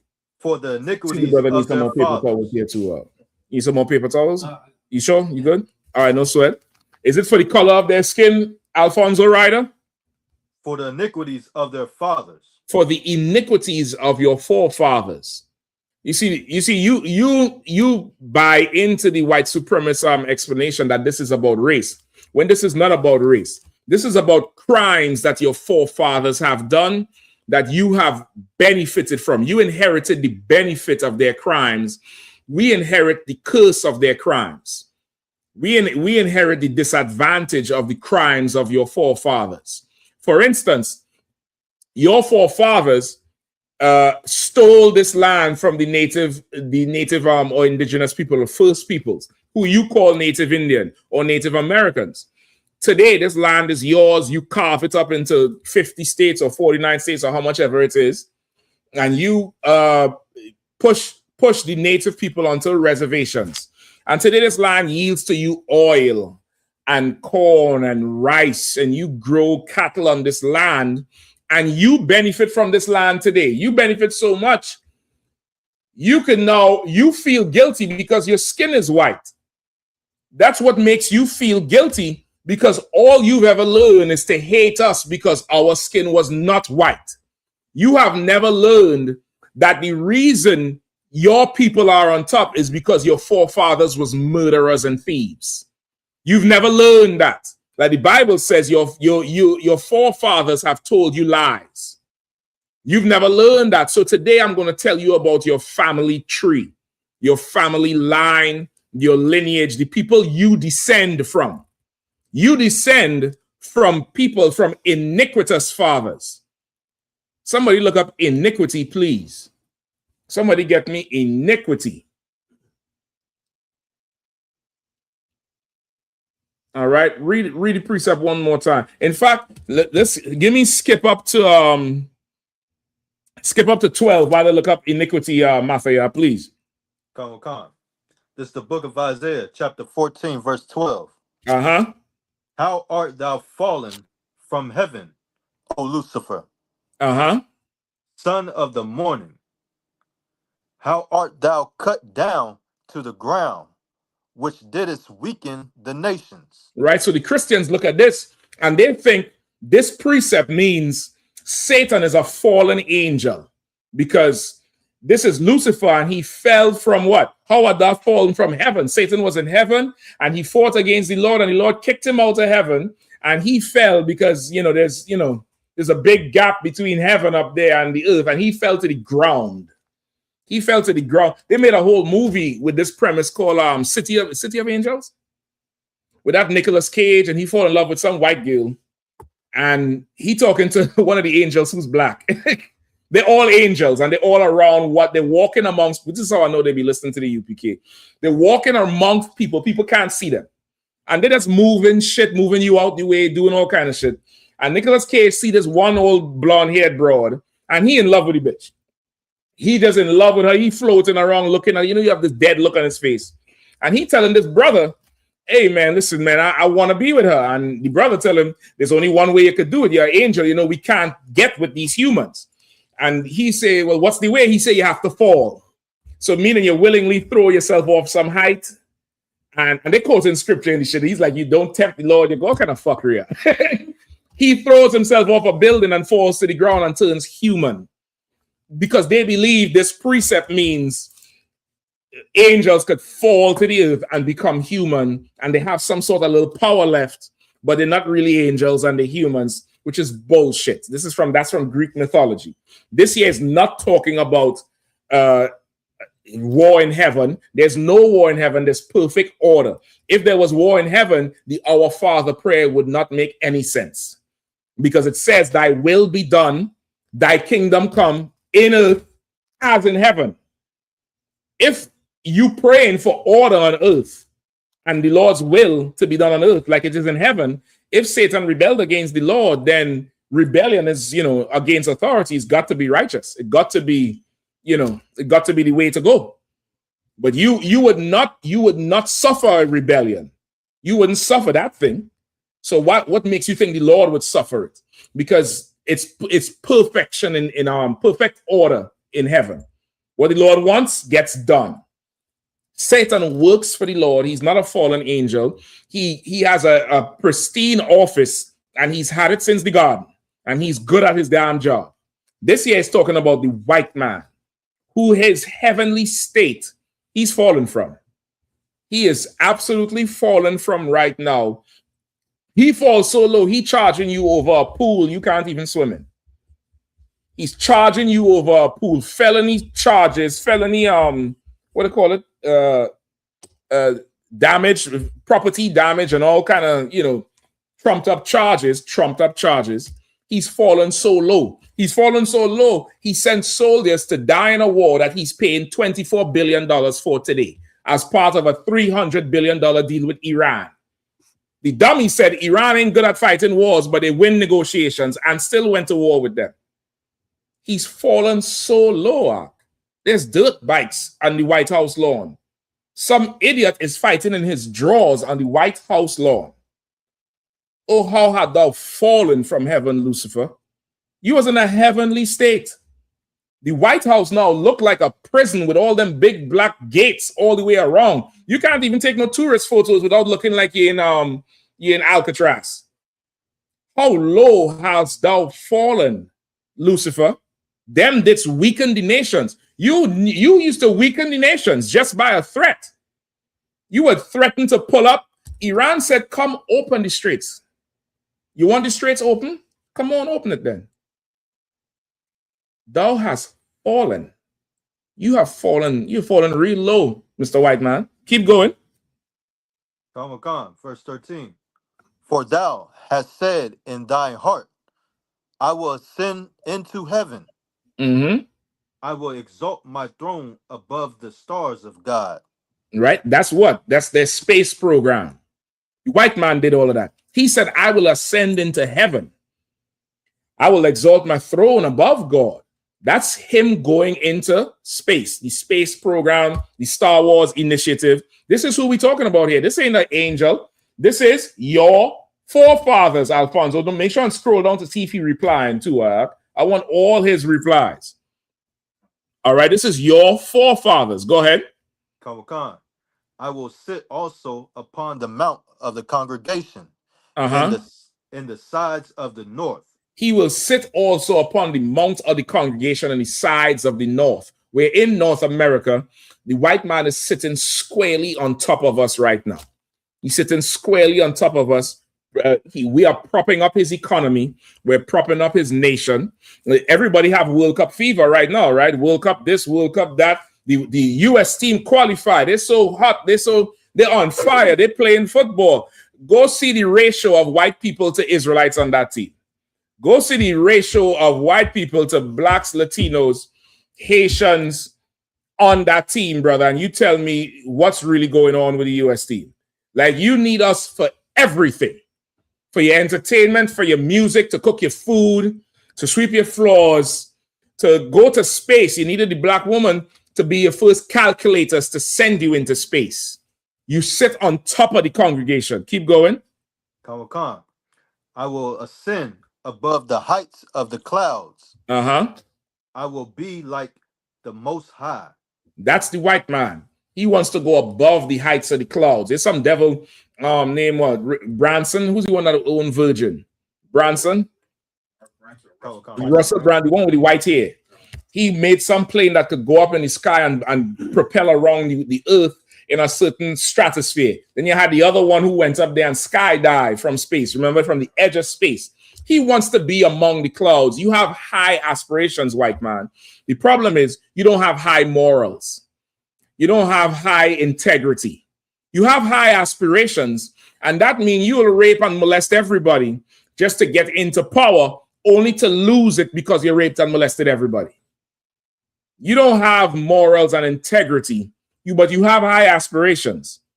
You want to sit amongst the clouds and call and be like the Most High, which is why you would paint yourself as God.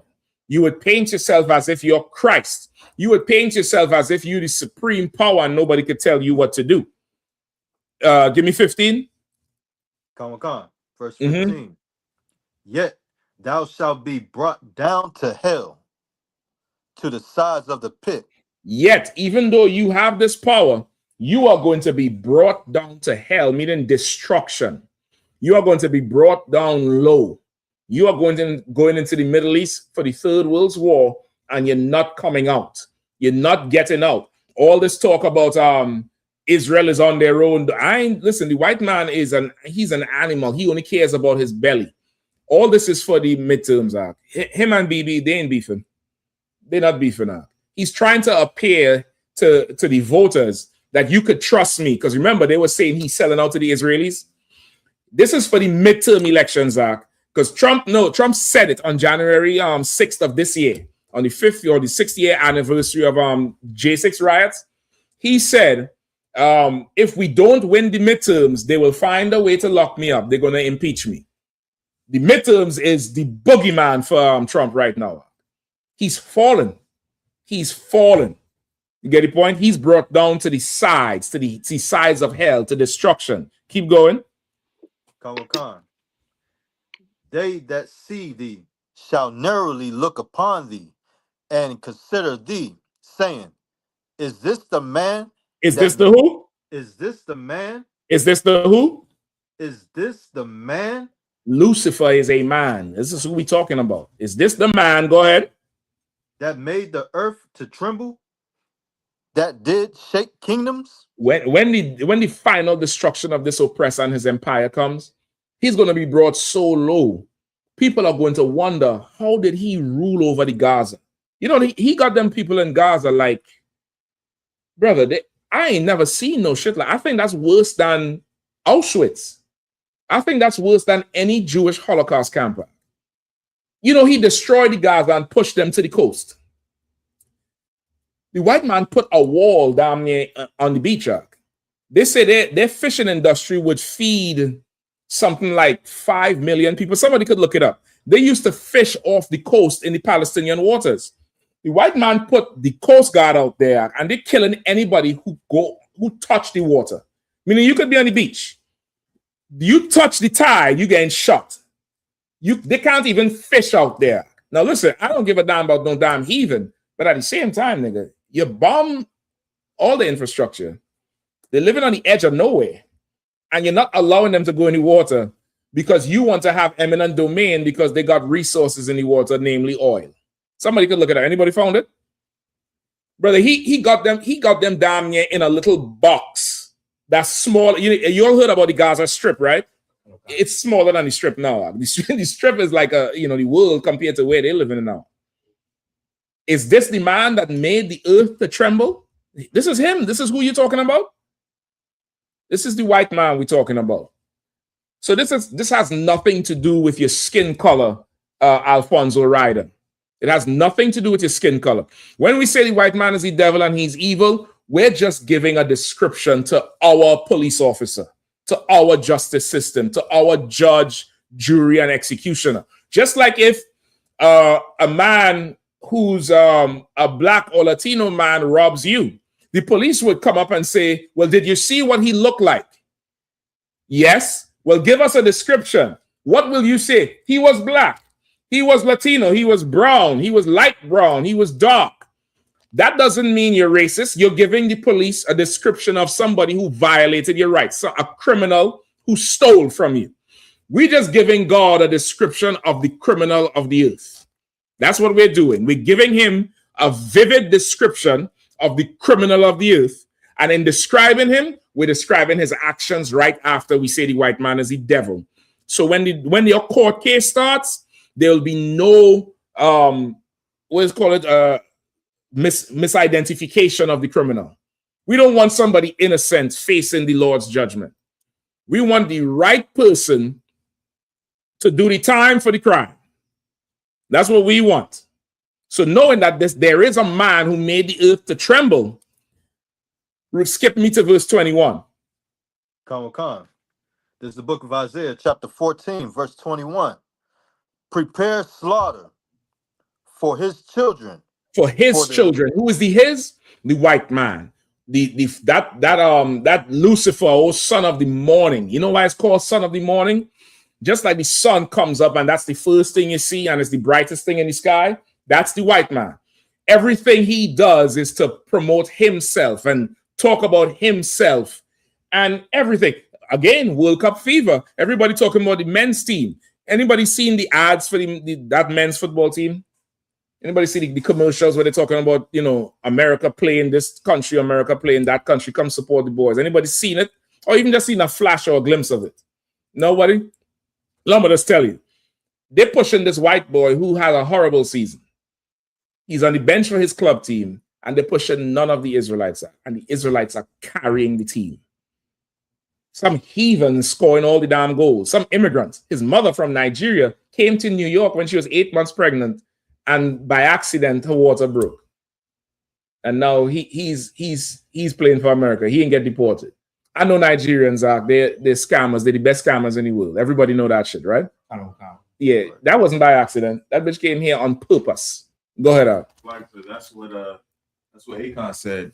His father was a performer. Whenever he would get his mother pregnant, she would come to the States for 8 months and then have the baby, and then go right back. Then go right back. So the baby is sure. Meanwhile, they're kicking in everybody else's door. Is this the man?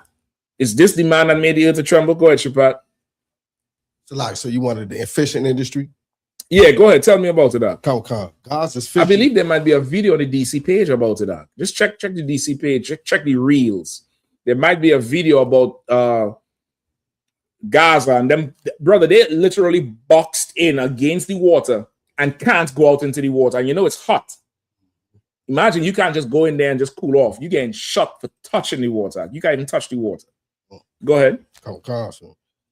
Gaza's fisheries industry is currently operating at just 7.3% of its pre-war production capacity. Right? Pre-war, whatever they was at, they're at 7% now. They're less than 90%.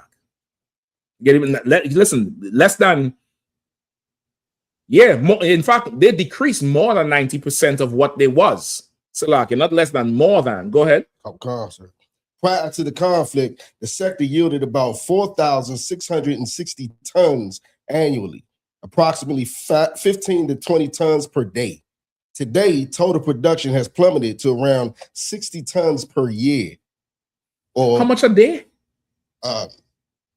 15 to 20 tons per day. 15 to 20 tons per day. This was an industry that was feeding each other, trading wherever. Now they reduced to how much a year? 60 tons per year. 60 tons a year. Not because the fish dead. Not because they lose the skill for fishing. The white man done put a shoebox on the coast, brother. Crazy. It's missiles on one side and soldiers on a boat shooting on the other side. And that's their life, brother. Who's doing it? The white man is doing it. It's not about your color, Ryder. You got a good old white boy name too. Go ahead. I'm just thinking about it daily, right? So for the whole year, they basically getting 3 days of work. Okay, forget the work. How much they eating? The tons. The tons. They only doing 60 tons per year, which is it's about 2-3 days from before. So they had to survive on that for the year. That's what they're eating. Yeah, that miracle of the fish and the bread ain't sounding too funny. No, is you Arab? Them Arabs always come 100 questions to ask a Hebrew. I'm sure Gaza would like a nigga to multiply some fish right now. Right now. He black, no problem. He whatever. Bring him in. It's horrible. We just describing the criminal on the earth. That's all. This is not about your skin color. If you was, pink with blue dots, we would call it the pink and blue dot man. We call it the spotted man, the pink spotted man. We call it the white man because that's what you look like. You get the point? That's it. Finish off the precept for me, Matthew, please. Sir, if I could. Yeah, go ahead, Art. I don't even believe it's 60 tons because they got clear. There's so many reports over there that the starvation rate is just so high, and you can see it in the people. Their flesh is leaving their bones. So I don't even believe it's 60 tons. Listen, I'm with you with that, Ark. I think that's a overestimation, Ark. You know, they better learn to go halal some stones. That's what they better learn to go do. They better go learn to halal some stone. And what's that thing that everybody like? Gyro is the Greeks, so that's them. I think gyro is the Greeks. That's the Greeks, sir. Whatever they like to make. I don't know that their meals. Go ahead. Gyro is what they call it, not gyro. Gyro, the one where they. What was the one where they have the it's like a big piece of meat and they're cutting it down. Swara. I don't know what is that Arabs? Smara. Whatever that is. They better learn to do that with some stones, because they ain't getting nothing to eat on that little piece of land there. Did you find the video? No, sir. I think I might have it. I could send it to you. Go ahead. Salaki, it bringing to mind the old Eddie Murphy comedy joint. And he's talking about how his father used to always talk about how poor they was, and his father worked at a toy store. And he said, bring home, you know, all they had was toys. Right. He said, when we got hungry, he said, you know, we ate the toys. he said, my mother could cook up a Hot Wheels racing track. You know what I'm saying? The Tonka truck, she could boil up a Tonka truck. You know what I mean? See, hey, they need to learn how to halal. Yeah, they're gonna have to face it, brother. They're gonna have to face it, and they better not cry. And they better pray to that God to come save them. You get the point? Hold on. I thought I sent it in. It should be on the DC page. Matthew, you know what video I'm talking about, that? I believe I do so. Sir. Oh, brother, I'm gonna have to scroll back some more. If you find it, fine. If not, don't even worry about it. But brother, they show you where they are on the beach. They draw a line on a map out into the ocean, and say at one time they could go out there. They say today they cannot even touch the water. You touch the water, you getting lit up. You getting shot. I don't know where it is, brother. Matthew, I believe I sent it to you before. All right, it's a video, I think, where this young boy, he got shot. And they showed him and then they explained what was going on. So that's it. Let's finish up this one. Prepare slaughter. Give me 14 and 21. Come. Prepare slaughter for his children, for the iniquities of their fathers. Go ahead. That they do not rise, nor possess the land, nor fill the face of the world with cities. Right. The Lord doesn't want you to rise up, Ryder, or possess the land, because when you rise, you oppress other people. You press other people down. You grind other people into powder. You sell people into slavery. When you possess the land, you don't possess the land by godly ways.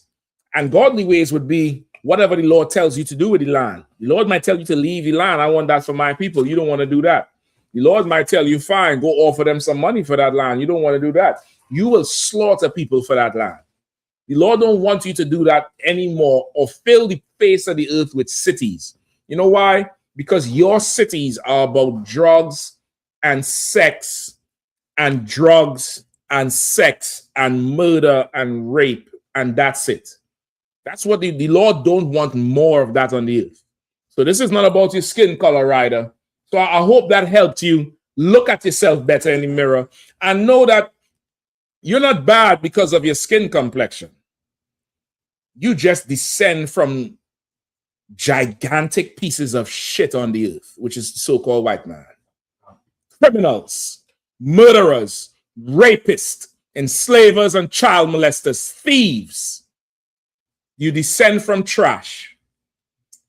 Don't feel bad about the color of your skin, Ryder. I hope I helped you out. Hope you could have a good rest tonight. Anything else? Still like you.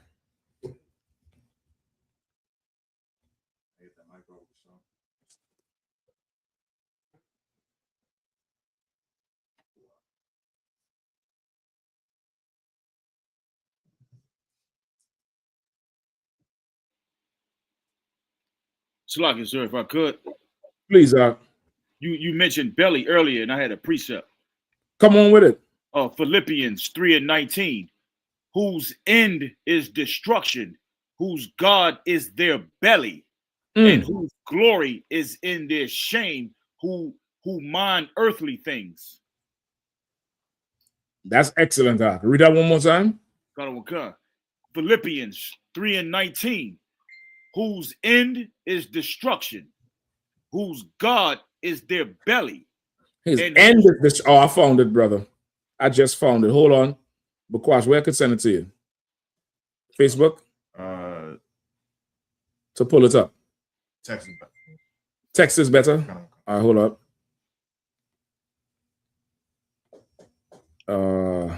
Go ahead, please,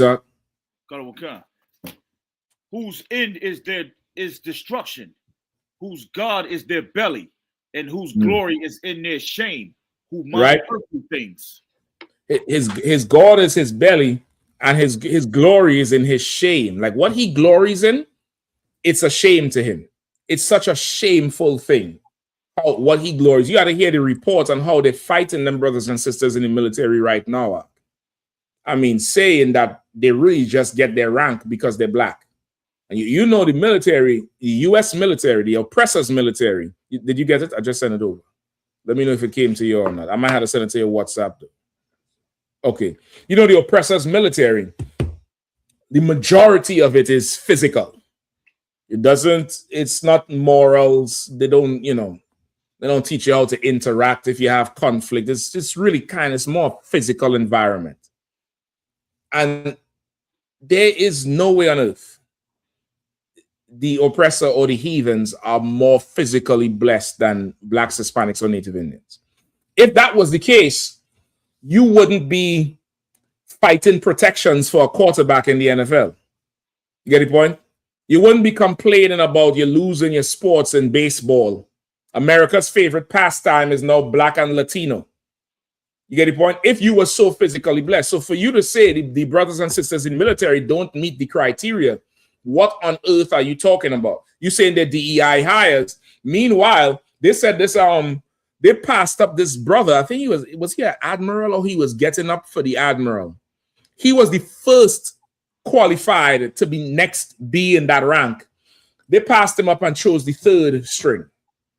And I think the brother retired. I forgot his name. He resigned. You could look it up too and just see, black military high-ranking guy passed up for promotion for third string white boy. He was third on the ranker to succeed. And after this brother say, ain't no way I'm taking that. He just resigned. And if you're in the oppressor's military and you want to be a man of war, there's nothing wrong with that. Come to the military of the Lord. Come fight in the Lord's army. Come bring your skills here where you could be appreciated for what you bring to the table, where you could learn morals and integrity, and you could train other young brothers and young black and Latino men on integrity and skills, and you could stand up right and speak against this devil. You don't have to stay in there and get passed up for E2 and E3 and all these old ranks. They like to E-bomb. That's what's coming next. A bomb. That's what's coming next. They send you to fight in Iran. They was about to send you to take that island Krag. You remember that shit? They wanted to go take this island off the coast of Iran called Karag or Krag or something like that. Iran said if you come there, you're going to bury every U.S. soldier on that island. That's what Iran said. If you step foot on that island, I'm burying every soldier there. About 2 days later, there was this big fire on one of those U.S. carriers. You remember that shit? The toilets was overflowing. You don't know about that shit. Come on now. You heard about it, right? You could look this up. They was going to take this island Krag. Everybody's telling them this is going to be a slaughter. It's going to be a bloodbath. The minute U.S. set foot there, Iran is going to just obliterate them. They have some other island that's been a cache for missiles for years. The island is a tourist resort. Tourists go there and pay money. They take any tourist money and just buy missiles and they're putting them in silos under the island. They want to go get Krag because Krag is one of the islands that is close to controlling the oil or is close to the mouth. Trump was going to send the soldiers there. Brother, in about 2 days, this big naval vessel caught fire the toilets backed up. They had to turn around and bring the vessel back for repairs. They're saying, well, you know, it was a mechanical malfunction. No, them soldiers just say, I ain't going to die. That's what them soldiers said. You get the point? Like, you want to stay in there? You want to stay in there and say that? Pete Hegseth made a statement saying, there was the single most stupidest thing stupidest quote in the military was that diversity is our strength. He said that's the stupidest thing in the world. Forget diversity. You didn't forget diversity when the Native Indian code talkers helped you win what, World War II, World War I, World War II, World War II. When them brothers was making bands down there in Vietnam and helping your ass from getting lit up and dug up and poked up from the Viet Cong. When it is you need us to help you win something, it's okay to be diverse. But the minute you think you in charge, diversity is something. No problem. Every Black and Latino should leave the oppressor's military. Leave it. I'll show you how to live off 20 grand a year. You think it's impossible? Them Palestinians living off of what? 3 fish for a year? You think it's impossible? I'll show you how to handle this business, and you're going to have a military, and you're going to be respected, and you're going to get the oppressor back.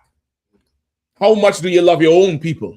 The oppressor loved his people so much, he taking away your jobs, food off of your table.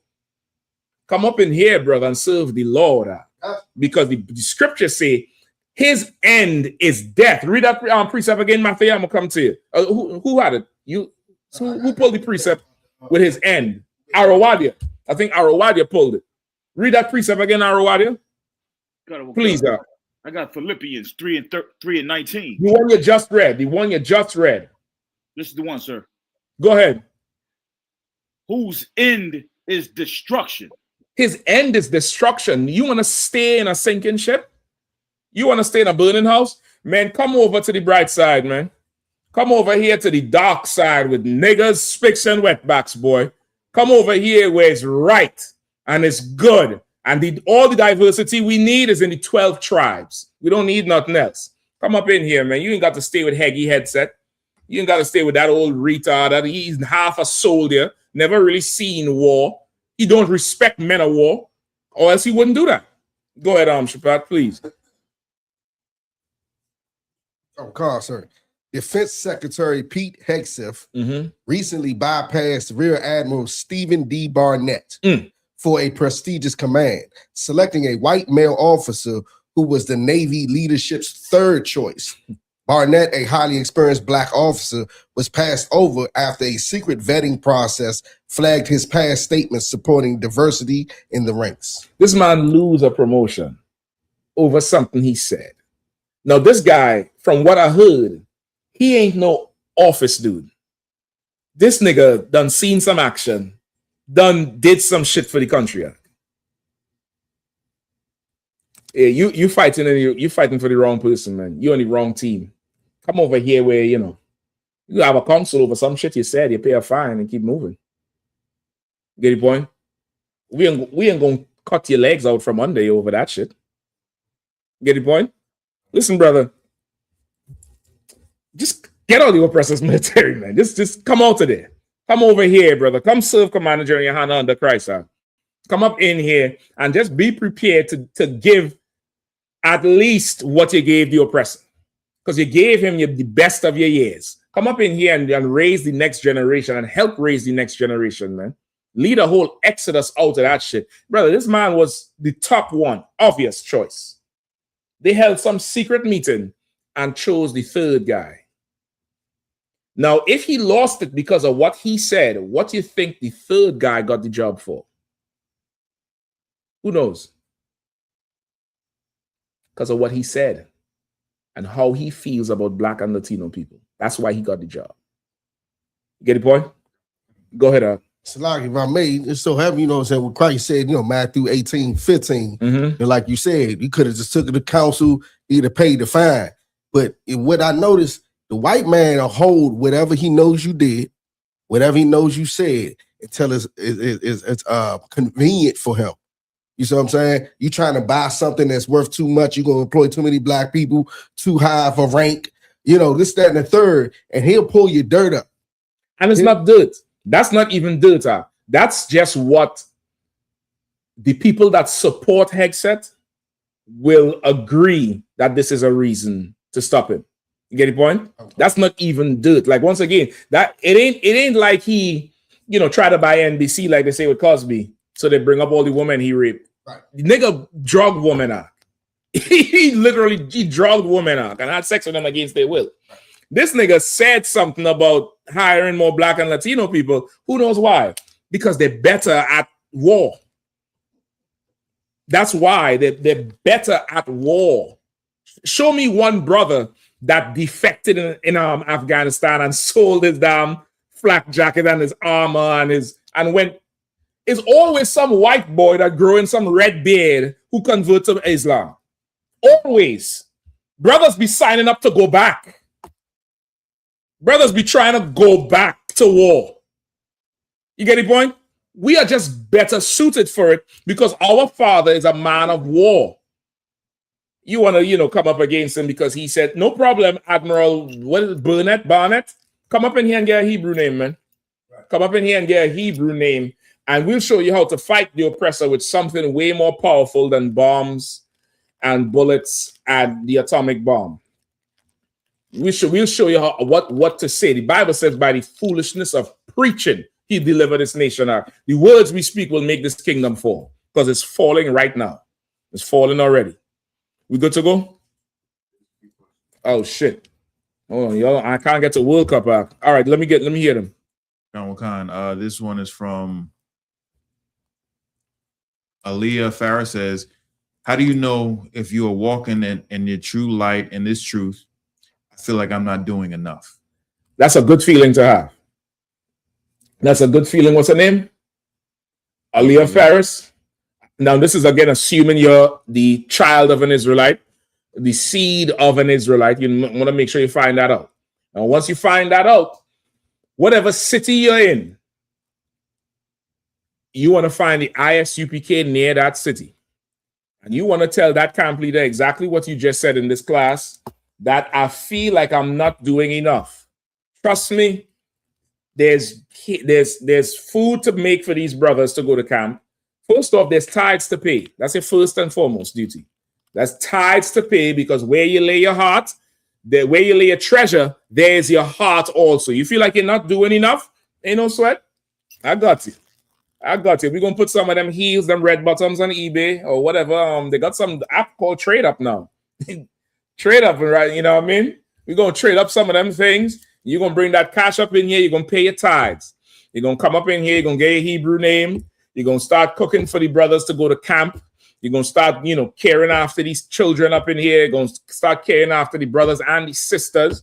You're going to start being a help so that we could build this nation. We got a ton of work for you to do. It's if you really want to do the work. That's the problem. Sometimes people say, I feel like I'm not doing enough. And then when they get orders to do something, it's too hard. Really, you did feel like you was doing enough. You just wanted to feel like you was doing more. You didn't really want to do more. If you really want to do more, what city are you in? Say it right now so I could get you the number so you could call that camp leader tonight and get plugged into this machine, plugged into the body of Christ and get put to work. We got work in here for sisters. Everybody's saying, where's your woman at? Where's your woman at? We got work for sisters. You best believe. A lot of stuff get done in here because of the sisters, and it gives the brothers the strength they need to go out on the street and tell the white man he is the devil the Bible speaks of. Right. Get the point? Come on. She says, I'm from the Bay Area. Bay Area, that's California, brother. Give her California number. Give her California number. You got a strong camp leader out there in Captain Godalha and Captain Cromwell. I think he's over the Bay directly, if I'm not mistaken. Either one of them, you get plugged in up there, you're gonna be part of the body of Christ. You're gonna get put to work, man. If you want to work, you come up in here, you're gonna get some work. You're gonna be able to get a career. You're gonna build a reputation based on how you care for the brothers and sisters. And best believe there's a reward behind it. All right. Anything else? Hold on. Where's the Gaza video? You'll play the Gaza video? Yeah, please.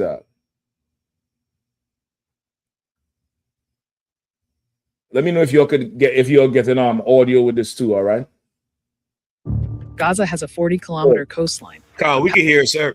All right, Most High in Christ. Start it over one more time, man.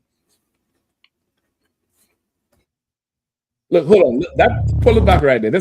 That image alone, brother. You see how they skirts in the water? They're trying to cool their feet. And they know they're going to get shot if they go in that water. You was laughing when they was pouring bleach in the water with us in the 60s, eh? You Arabs, you were laughing, nigga, this and okay. Okay. Go ahead. They're playing Duck, Duck, Goose out there. Gaza has a 40-kilometer coastline, but Palestinians have zero access to the sea. By Israeli rules, they're barred from fishing in it, swimming in it, or extracting its resources. The flotillas that try to reach Gaza are stopped. Walls surround Gaza. Flotillas is these, old hippie-ass people that get on a boat, get some cans of food, get some medicine, and they try to sail into that territory to bring aid to the Palestinians there. The Israeli Coast Guard shoot up the vessel, take them prisoner, and torture them until they get released. That's the flotillas. Go ahead. On three sides. Israel closed the fourth along the Mediterranean. How did Gaza's sea become a wall? Look back a little bit out. Yeah, right there. Walls surround Gaza on three sides.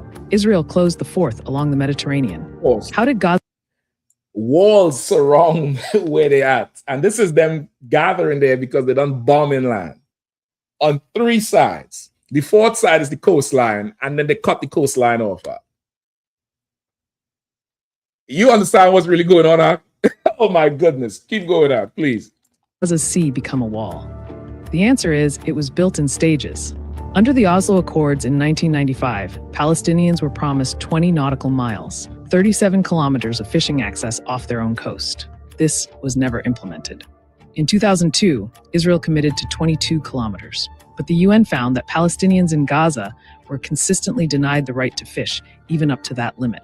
In 2007, after Hamas took control of Gaza, Israel tightened the blockade. The fishing zone was cut to 11 kilometers. In 2009, Israel formally declared a naval blockade. It's a legal instrument that lets it stop any ship bound for Gaza. The fishing zone shrank to 5.5 kilometers. In 2025, the Israeli military declared Gaza waters a no-go zone. 0 kilometers, zero access to Palestinians. This is what Palestinians have lost. Before October 7th, 2023, more than 6,000 people worked in fishing, with more than 2,000 vessels that supported over 100,000 people. Today, the fleet is at about 7% of pre-war capacity. Fishers have been targeted for years. Since October 2023, the UN has counted 210 killed. Israel's blockade denies Palestinians access to the Gaza marine field, roughly 30 billion cubic meters of natural gas, worth about $4 billion. Palestinians are not even allowed to... Now you see what the whole bombing of the Gaza is about. This has nothing to do with Hamas or nothing. There's oil out there. They want it. And they need to not have to share it with the locals. They want to get rid of everybody so they could just make that whole Gaza Strip a big refinery and just mine the oil and the gas. Go ahead. Swim. In July 2025, in extreme summer... Right there, with that diabolical plan, people still just fill the stadiums with World Cup. People spending their life savings going all over the damn place to watch a bunch of fools kick a damn football. That doesn't mean nothing. They're talking about pray for Palestine and you over celebrating some World Cup somewhere. Now, these is heathens, but I'm just showing you how diabolical this shit is. Imagine what they do to us. If there was blacks and Latinos on that beach, between Issachar, Judah, Benjamin, Asher, and Levi, we figure out some way to fish in the sand. That fish should be coming up on the shore. We know how to go in damn water. We'd have figured some way out against this shit. That fish should be coming up on the shore. I'm next. Fry me next. Some shit would have happened. The Lord would have made a miracle. Fishes beach themselves under stress. Whales beach themselves. Dolphins, they do. Who's to say the Lord couldn't have just make, shark chase a whole school of fish, several school of fish, and they just come up on the beach? and you just go there and collect it, if that was Israelites. Because that's what the Lord did for us in the wilderness, with quail and manna falling from you. Imagine you go to sleep one night, the next morning, just birds all over the ground. You didn't even have to kill it. You just had to take it, clean it, and cook it. I'm sure they wish they had a God like that now, Palestine. I'm sure you Arabs, Dilgum, Halam, and in Hakim and all that bullshit. I'm sure you wish you had a God like the Israelites now. I'm sure you wish you had the nigger God right now to make fish come out the water. I'm sure of it. Go ahead. The Israeli military reiterated its ban on the people of Gaza entering the water. The blockade keeps Palestinians from the sea, and no one can reach them across it either. For 18 years, civilians have tried to break the Israeli military's siege at sea. The Free Gaza movement launched 31 boats between 2008 and 2016. 5 reached Gaza, all before Israeli commandos in 2010 boarded the Mavi Marmara in international waters and killed 10 activists. Since then, 0 flotillas have landed. In June 2025, the Madeleine was intercepted 185 kilometers offshore. In April 2026, Israel intercepted another flotilla in international waters near Greece, 1,100 kilometers from Gaza. The flotillas carry only a fraction of the aid a single truck can. They were never going to feed Gaza. They were trying to ask a question. The blockade usually answers in silence. Can you really seal off 2 million people from their own sea? A blockade of tall walls meant to keep you in is something you can see. A blockade you can't see is a sea you're not allowed to enter. Gaza has both. What's that right there? Put it back right there. That is so nice. That drone. Yeah, look at that drone shot there. Look at that thing right there, man. Bless the name of the Most High in Christ, brother. We ain't got to take up arms against these heathens. Their forefathers helped sell us into slavery. What, you sorry for them? You sorry? I know some of you all shed a tear when you all saw that coastline and they walking in the water trying to cool their feet. The Lord is returning everything they did to us to them, brother. The white man done boxed them in, brother. And you know what's coming next? He's killing whatever. It's like shooting fish in a barrel. He's gonna just close them down and kill them off and just take all the oil. And Trump knows it. And Trump is gonna lose that midterm. So he's trying to distance himself from Bibi, and Bibi playing along. But for how long? Go ahead, Shapat. Quickly up. I'm slow on the draw. You can kill the video if you want, all right? You line up the next question anyway. Go ahead. Oh, I got it. Book of Amos, chapter 1, verse. Isaac, you can go wash your hands, please, just so you don't pass it around, man. We all gonna be sniffing by Friday, by Saturday. Go ahead. I will come. Verse 6. Thus saith the Lord, for 3 transgressions of Gaza, and for 4, I will not turn away the punishment thereof, because they carried away captive the whole captivity to deliver them up to Edom. Come on, man. I'll take that up. The 3 punishments for Gaza, man. And more is coming. It ain't reached its peak yet. More is coming, man, which is why you should just get out the oppressor's military and come find the truth. You know what I mean? So water 2 for that. Excellent precept. Give me my hand. So I can say real quick. Yeah, go ahead, Arwadi. I don't see no difference in what the Israeli, the IDF was doing and what Donald Trump was doing on the Caribbean Sea down, close to Venezuela. Knocking off the boats and then, because of the oil refineries and everything. Listen, you're not wrong at all. You're not wrong at all. Not one bit. You're not wrong. It's the same people, the same play, the same devil. And for Ryder, he just happens to be white. All right. We good? Go ahead, Mafia. If I may, I was looking at that picture. I was like, is that a cloud of must? I guess because they can't bathe. They can't do any water and wash. I don't understand that shit. Like, I don't know. Would Allah ain't pay his phone bill? Y'all can't call that nigga up. Y'all can send him a tweet, a Vine. Y'all can send a nigga a direct message and tell him, well, come down now, Allah, because surely this is a time we need you. But, you need the nigga God. The problem is you hurt the nigga God's children. So you don't earn this blockade.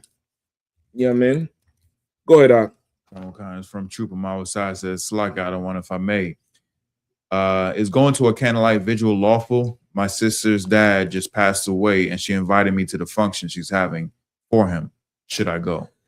Okay, you're going to something like that is a gathering for the dead. It's something that Israelites would do.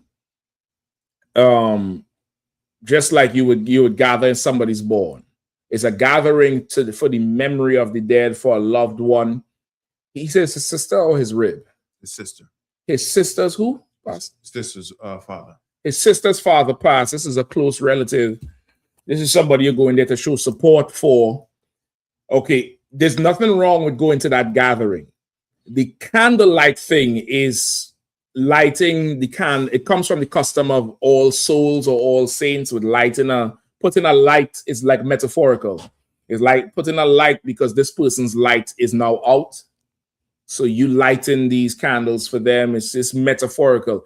It means nothing. You had to understand that shit means nothing. You don't have to light the candle. You could just go there and, show your face. Hey, come, my condolences, support, carry a drink.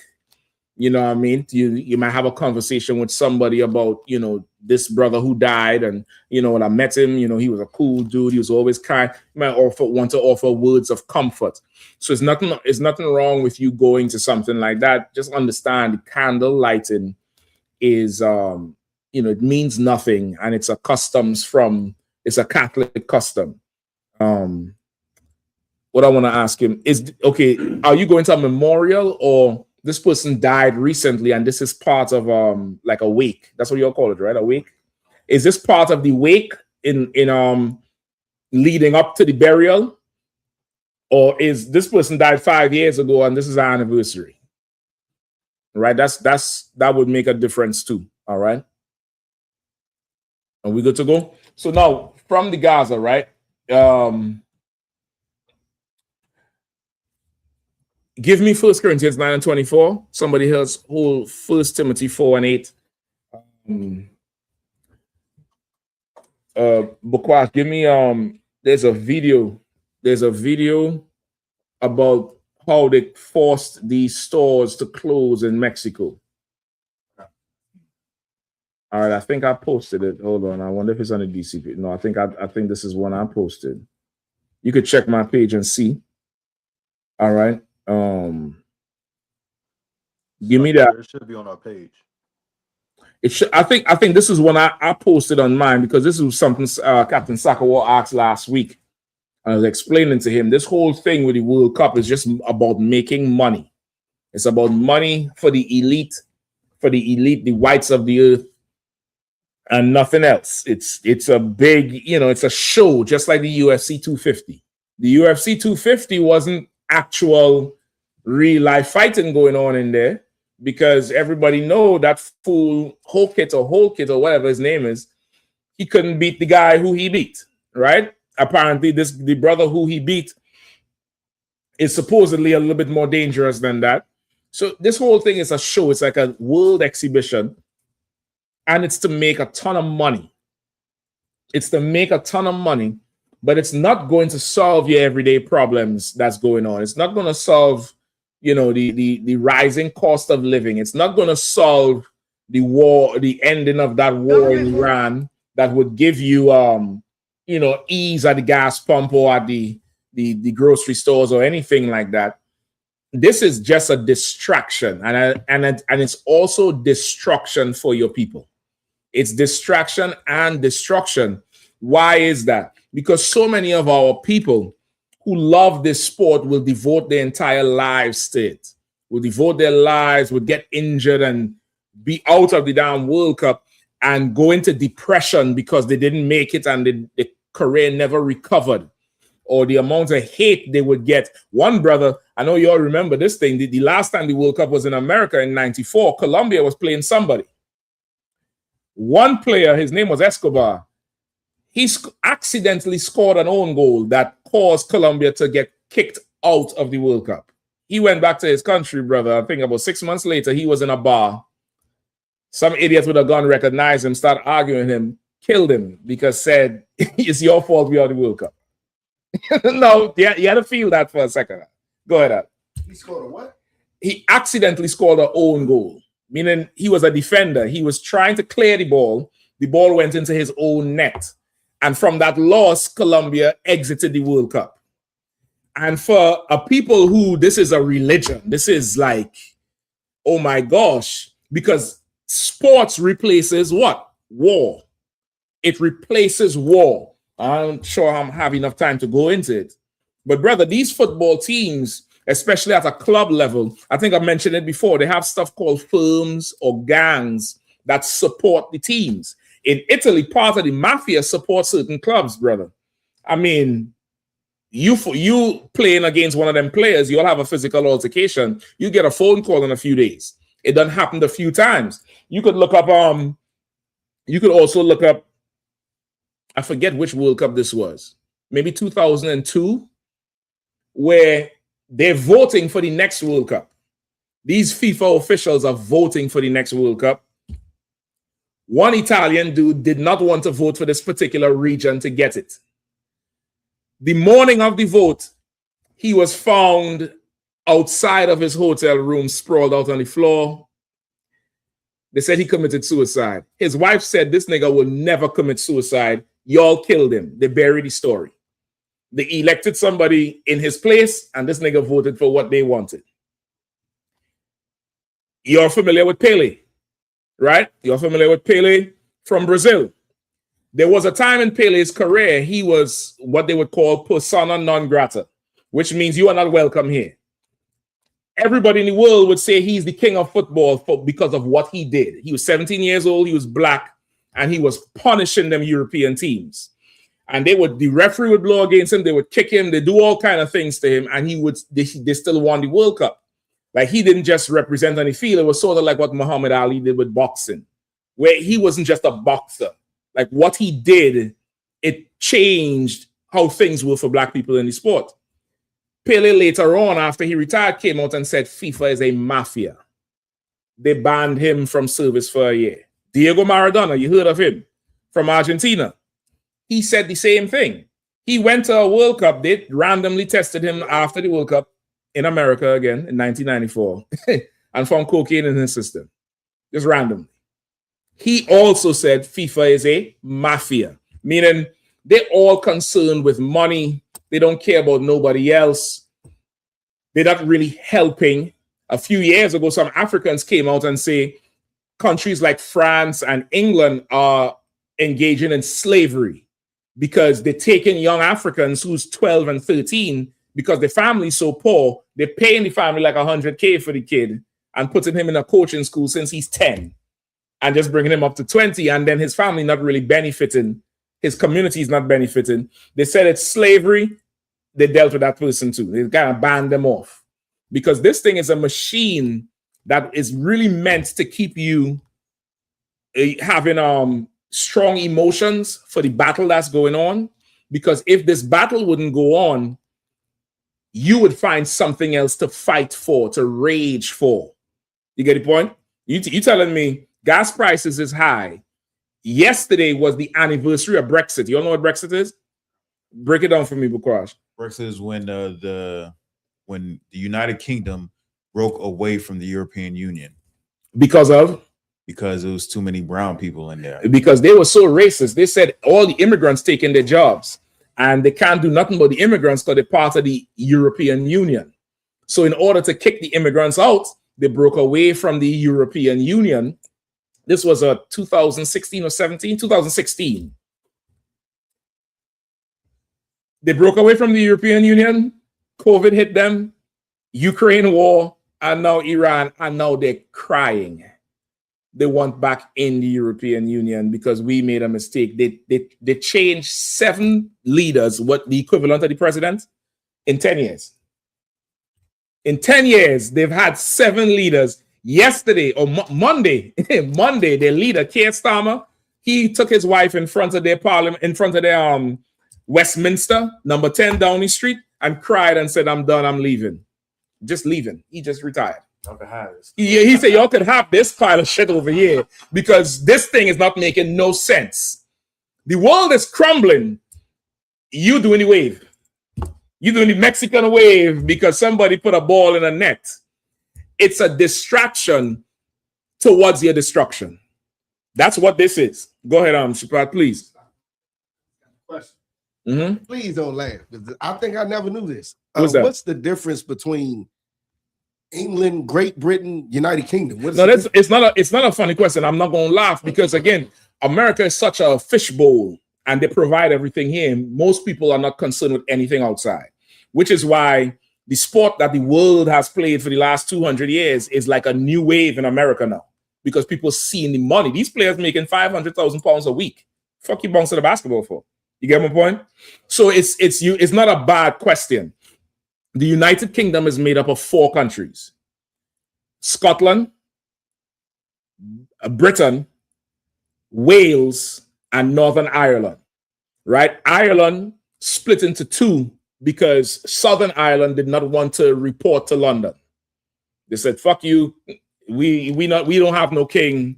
We're not reporting to you." And they had a civil war with Northern Ireland. Northern Ireland said, "We'll report to London." So they made a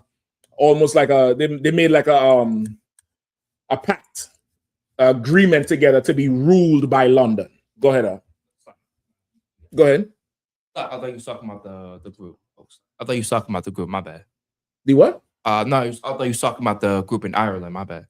No. Which group? The IRA? Yeah, I think the IRA is what in in Southern Ireland, or that's Northern Ireland. Southern Ireland. That's Southern Ireland. I think they're staunch Catholics. They're very violent. There was bombing police and all kind of shit coming across doing terrorism in England. So them 4 countries make up the United Kingdom. Britain is part of the United Kingdom. You get the point? But the United Kingdom is ruled by London. London is headquarters down there. You get the point? Go ahead. So Britain and England is the same thing. Britain and England is the same thing.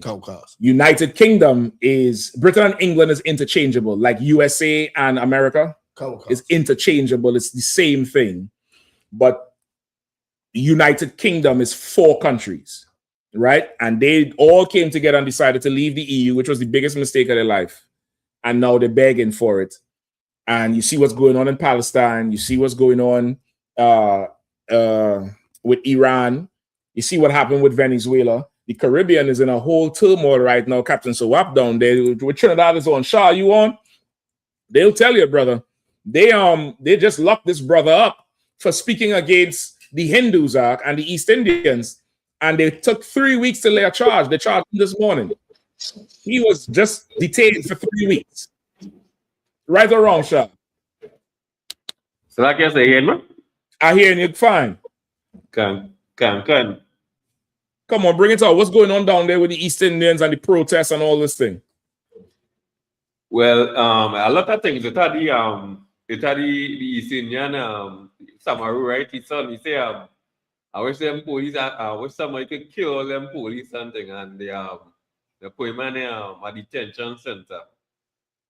And this is not the Johan brother. This is somebody else.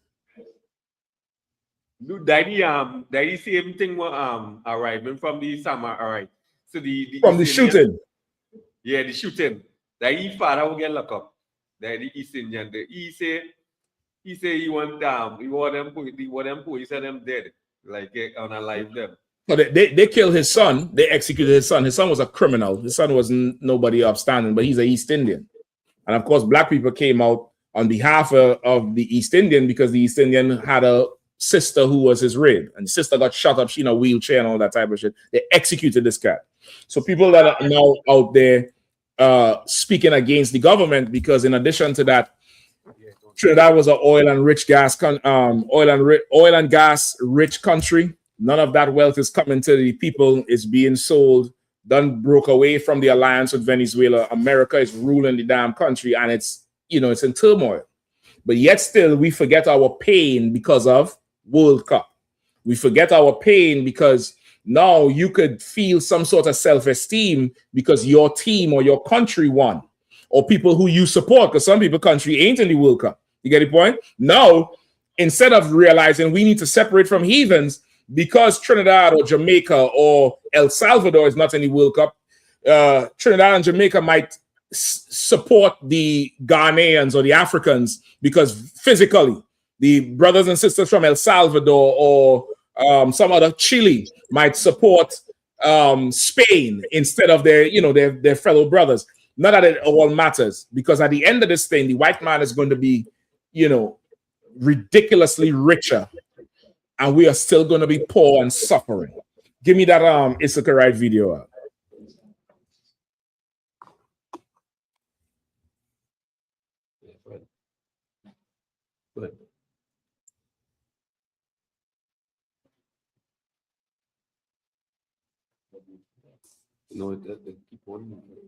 Go 1 second. Go ahead, Shapat. Slash, if I could, I told you I was doing my bus for the FIFA game for the World Cup. And the crowd is absolutely ridiculous. How many Ubers they got up there? Uber that rented all the buses that they can. They got Uber buses, everything. I went inside to get some food. There was no food left. I mean, it was absolutely crazy. And they were still bringing more food, but when we got there, they didn't have no food. It's a lot of money, you could look up how much $1 billion America is scheduled to make over this shit. All right, go with the video. The government forced everybody to close their shops to not make money, so that FIFA people buy from FIFA. Oh, that's why everything's closed. That's why they're protesting. Yeah, that's. Wait. So have you heard about protests in Mexico about this? I know Izan may have heard because we clued in with different news outlets. But have you all heard about the protest in the World Cup? No, but before this, have you heard anything about it? Go ahead, Shapat. I watch a different news though. Go ahead, break it down.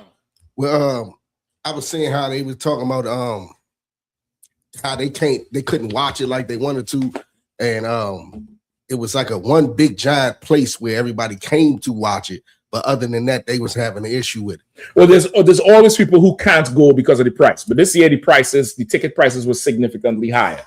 Right? They have something called dynamic pricing, which means they could just raise it tomorrow. Yesterday's price is not today's price. Just think that. But this is what's going on here.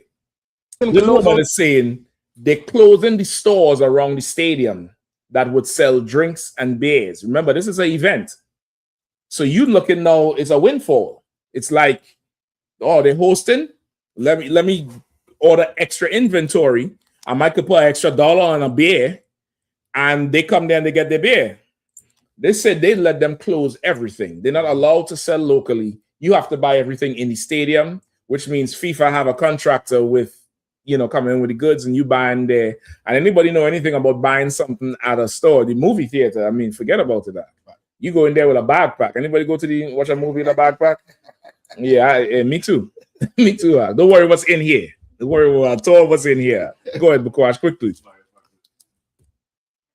This a minute ago. I knew this brother who had a sports memorabilia shop, and he was telling me once when he got it, if the Ravens or the Steelers won the Super Bowl, he could retire because of how much they would buy. No, and all three of them, or two of them won, but one of them won twice. So he was good. Good. Now imagine the windfall it would be, and this is in Mexico. Imagine the windfall it would be. They say the first Mexico game was the most watched and the biggest stadium, the biggest attended game in the history of the damn tournament. It was the most watched across all sports. So imagine the windfall it could be for I.S.U.P.K. You don't want I.S.U.P.K. to come over the border. Let them make economy. Let them make some money. But listen to what she said.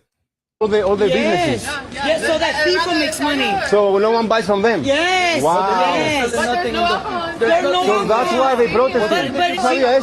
Sí, los maestros, los farmers todos están protestando porque forzaron a todos, cerraron su negocio para que la FIFA. The farmers are protesting because they were forced to close their business. Go ahead.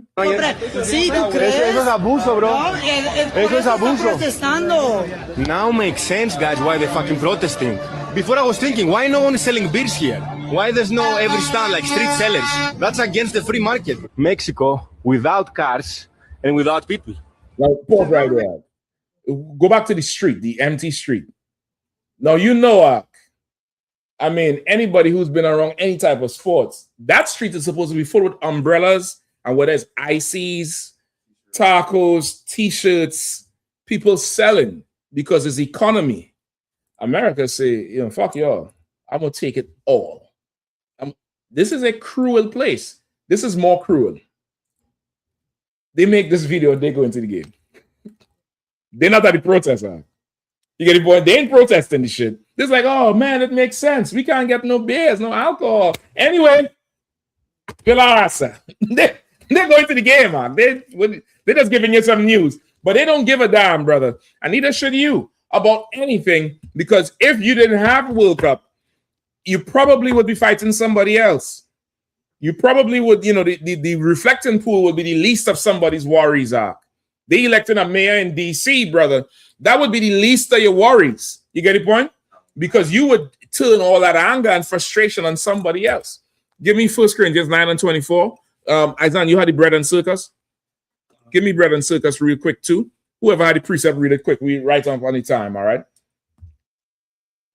Give me 1 Corinthians 9 and 24, or if you have bread and circus, go ahead and read it out. Come. It's the book of 1 Corinthians, chapter 9, verse 24. Go ahead. Know ye not that they which run in a know ye not that they which run in a race run all, but one receiveth the prize? Right. Don't you know that they which run in a race, they all run. Everybody playing in that World Cup, they're all playing. But only one going to receive the prize out of all them damn teams. And out of that one is always going to be one. And you're running a race, there's one person going to win. Not everybody's going to win. One person. Even if that one team does win, they get a ton of money. I forget how much $1 million they get each round they advance, and they divide it up between the team. That shit ain't doing nothing for you sitting home, screaming your lungs out, throwing something at the damn TV. Ask me, I know. That ain't doing nothing for me but setting up your damn pressure. You get the point? Go ahead. Come. So run that ye may obtain. Right? So run that you will obtain. Meaning what? You wanna enter a race that you could get something, that you could, win something, and you could benefit from this thing. Not have to sell ICs outside a game to feed your family. You should now have a nation where you could just tax everybody else. You could just do that thing. What do you think? What do you think the Bible said? It said the gates of the kingdom of heaven is going to be open day and night to receive the forces of the Gentiles. Meaning they're going to be bringing tribute to us. They're going to be bringing the gold and the riches and the wealth and the lamb and the beef, and they're going to be bringing it to us. Why would you care about anything else? Because of bread and circus. Give me bread and circus real quick. Bread and circus is a political concept describing the use of superficial appeasement and mass entertainment to distract the public from underlying societal issues. You understand? Superficial appeasement and mass entertainment to distract the public from what? From the anniversary of January 6th. From Brexit. I talked to Captain Karathia. He didn't even know the World Cup was going on when it just started. He was like, usually in England, it's big. He say, people ain't really talking about it that much. And they ain't talking about it that much because they're under pressure. I'm going to tell you something. I'm glad they ain't talking about it. And I'm going to tell you why. Them white men in England, you go home and beat their wives if England lose. You could go look it up. Every time England plays, they have a campaign. Don't hit your wife. Don't bust her lip. England won the first game. You know what white woman activist from Britain came out and said? Thank you, England, for winning so we could sleep tonight. And white men used to come home drunk and beat the piss out of them bros, bust them up, and it's a national thing. It's normal. It's a normal thing. Well, you know what? So them white women don't got to get their lip bust. Poverty got to come to the white man. Brexit, y'all worried now. Y'all, we should have never left. No problem. Now you're poor. Now you're suffering, and that's good. You Arabs, you sold us into slavery and mocked us and with blackface, and you should go do some research on the Arab Hollywood, the industry in over there with the Arabs with Hollywood, how they would paint their face black, and all the bad characters would have a black face. You should go do some research on that. No problem. Do that on the beach now. Do that on the beach. Play 1 foot in, 1 foot out.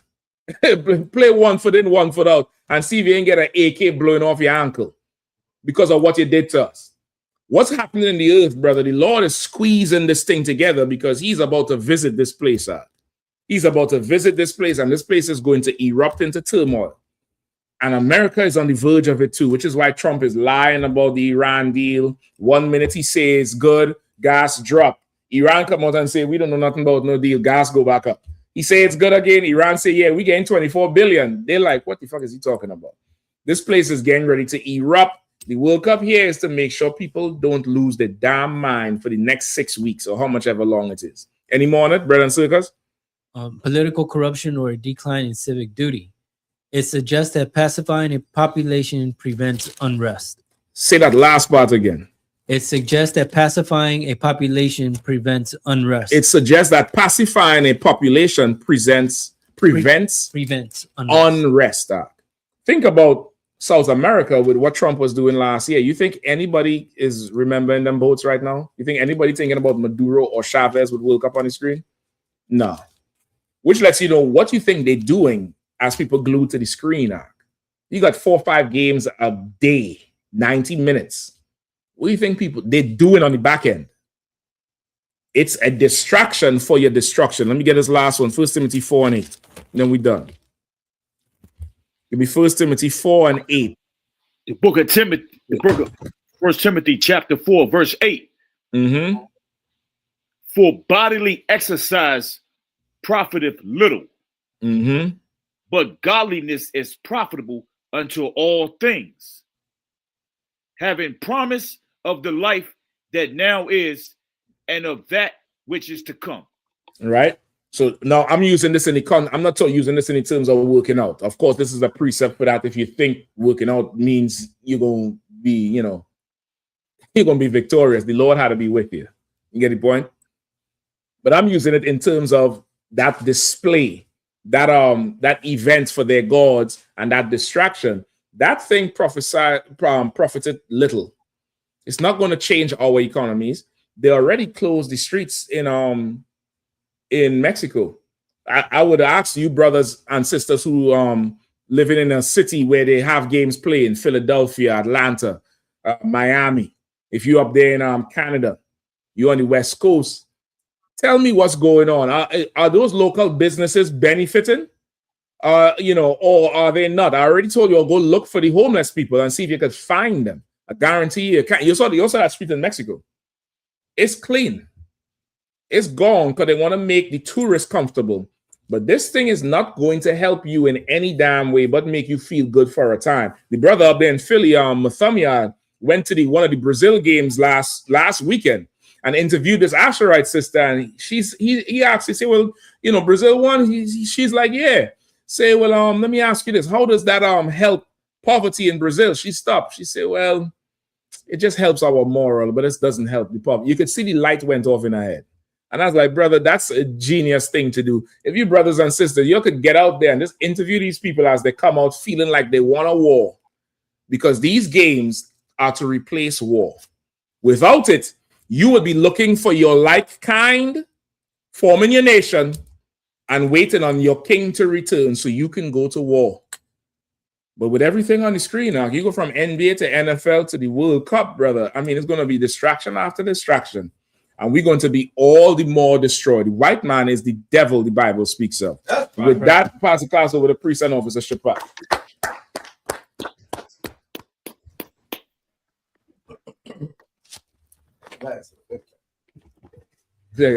Glasses on this. Listen, man, you ready? I.S.U.P.K security announcements. We are the I.S.U.P.K out of 1 West 125th Street, Harlem, New York, under Commander General Yahanna. Rules for new brothers and sisters. When a new brother or sister, rules for new brothers and sisters. When a new brother or sister comes to the school, they off limits for 6 months. They're here to be saluted only. They're here to share themselves of the world. After 6 months, if a brother or sister has an interest in a particular person, he or she must get permission from the head to speak to a brother or sister. It's another 6 months in which the brother and sister will court each other. After this 6-month period, the brother or sister will get permission from the head to marry. Tithes, which is a commandment. You can find this in the book of Numbers, chapter 18, verse 21, the book of Malachi, chapter 3, verse 8 through 10. Means 10th in Hebrew, and is pronounced Ma'asherah. 10% of any penny, of every penny of any increase the Lord gives you, give to the treasury department or teacher. Priest fund. Free will offering for priests, not mandatory, whatever amount you would like to give. Upcoming Holy Convocation. Memorial blowing of trumpets, first day of the 7th month, Friday, September the 11th, 2026. You can find this in the book of Leviticus, chapter 23, verse 24 and 25. Also, we're in cookout season. First cookout coming up is Nashville, Tennessee. That's the weekend of July 4th. Make sure you get your, if you haven't already, make sure you book your hotels. You know what I'm saying, get your travel arrangements together.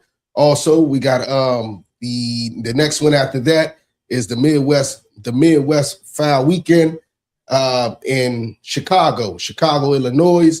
That's from July 30th to October the 4th. You know what I'm saying? Also, we got cookouts coming up after that. Come on, sir. With that, I say Major, which means to stand.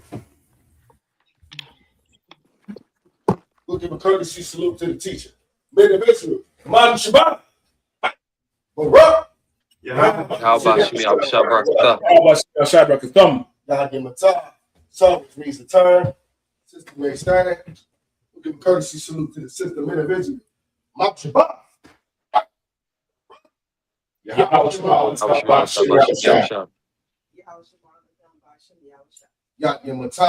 plant the Smith.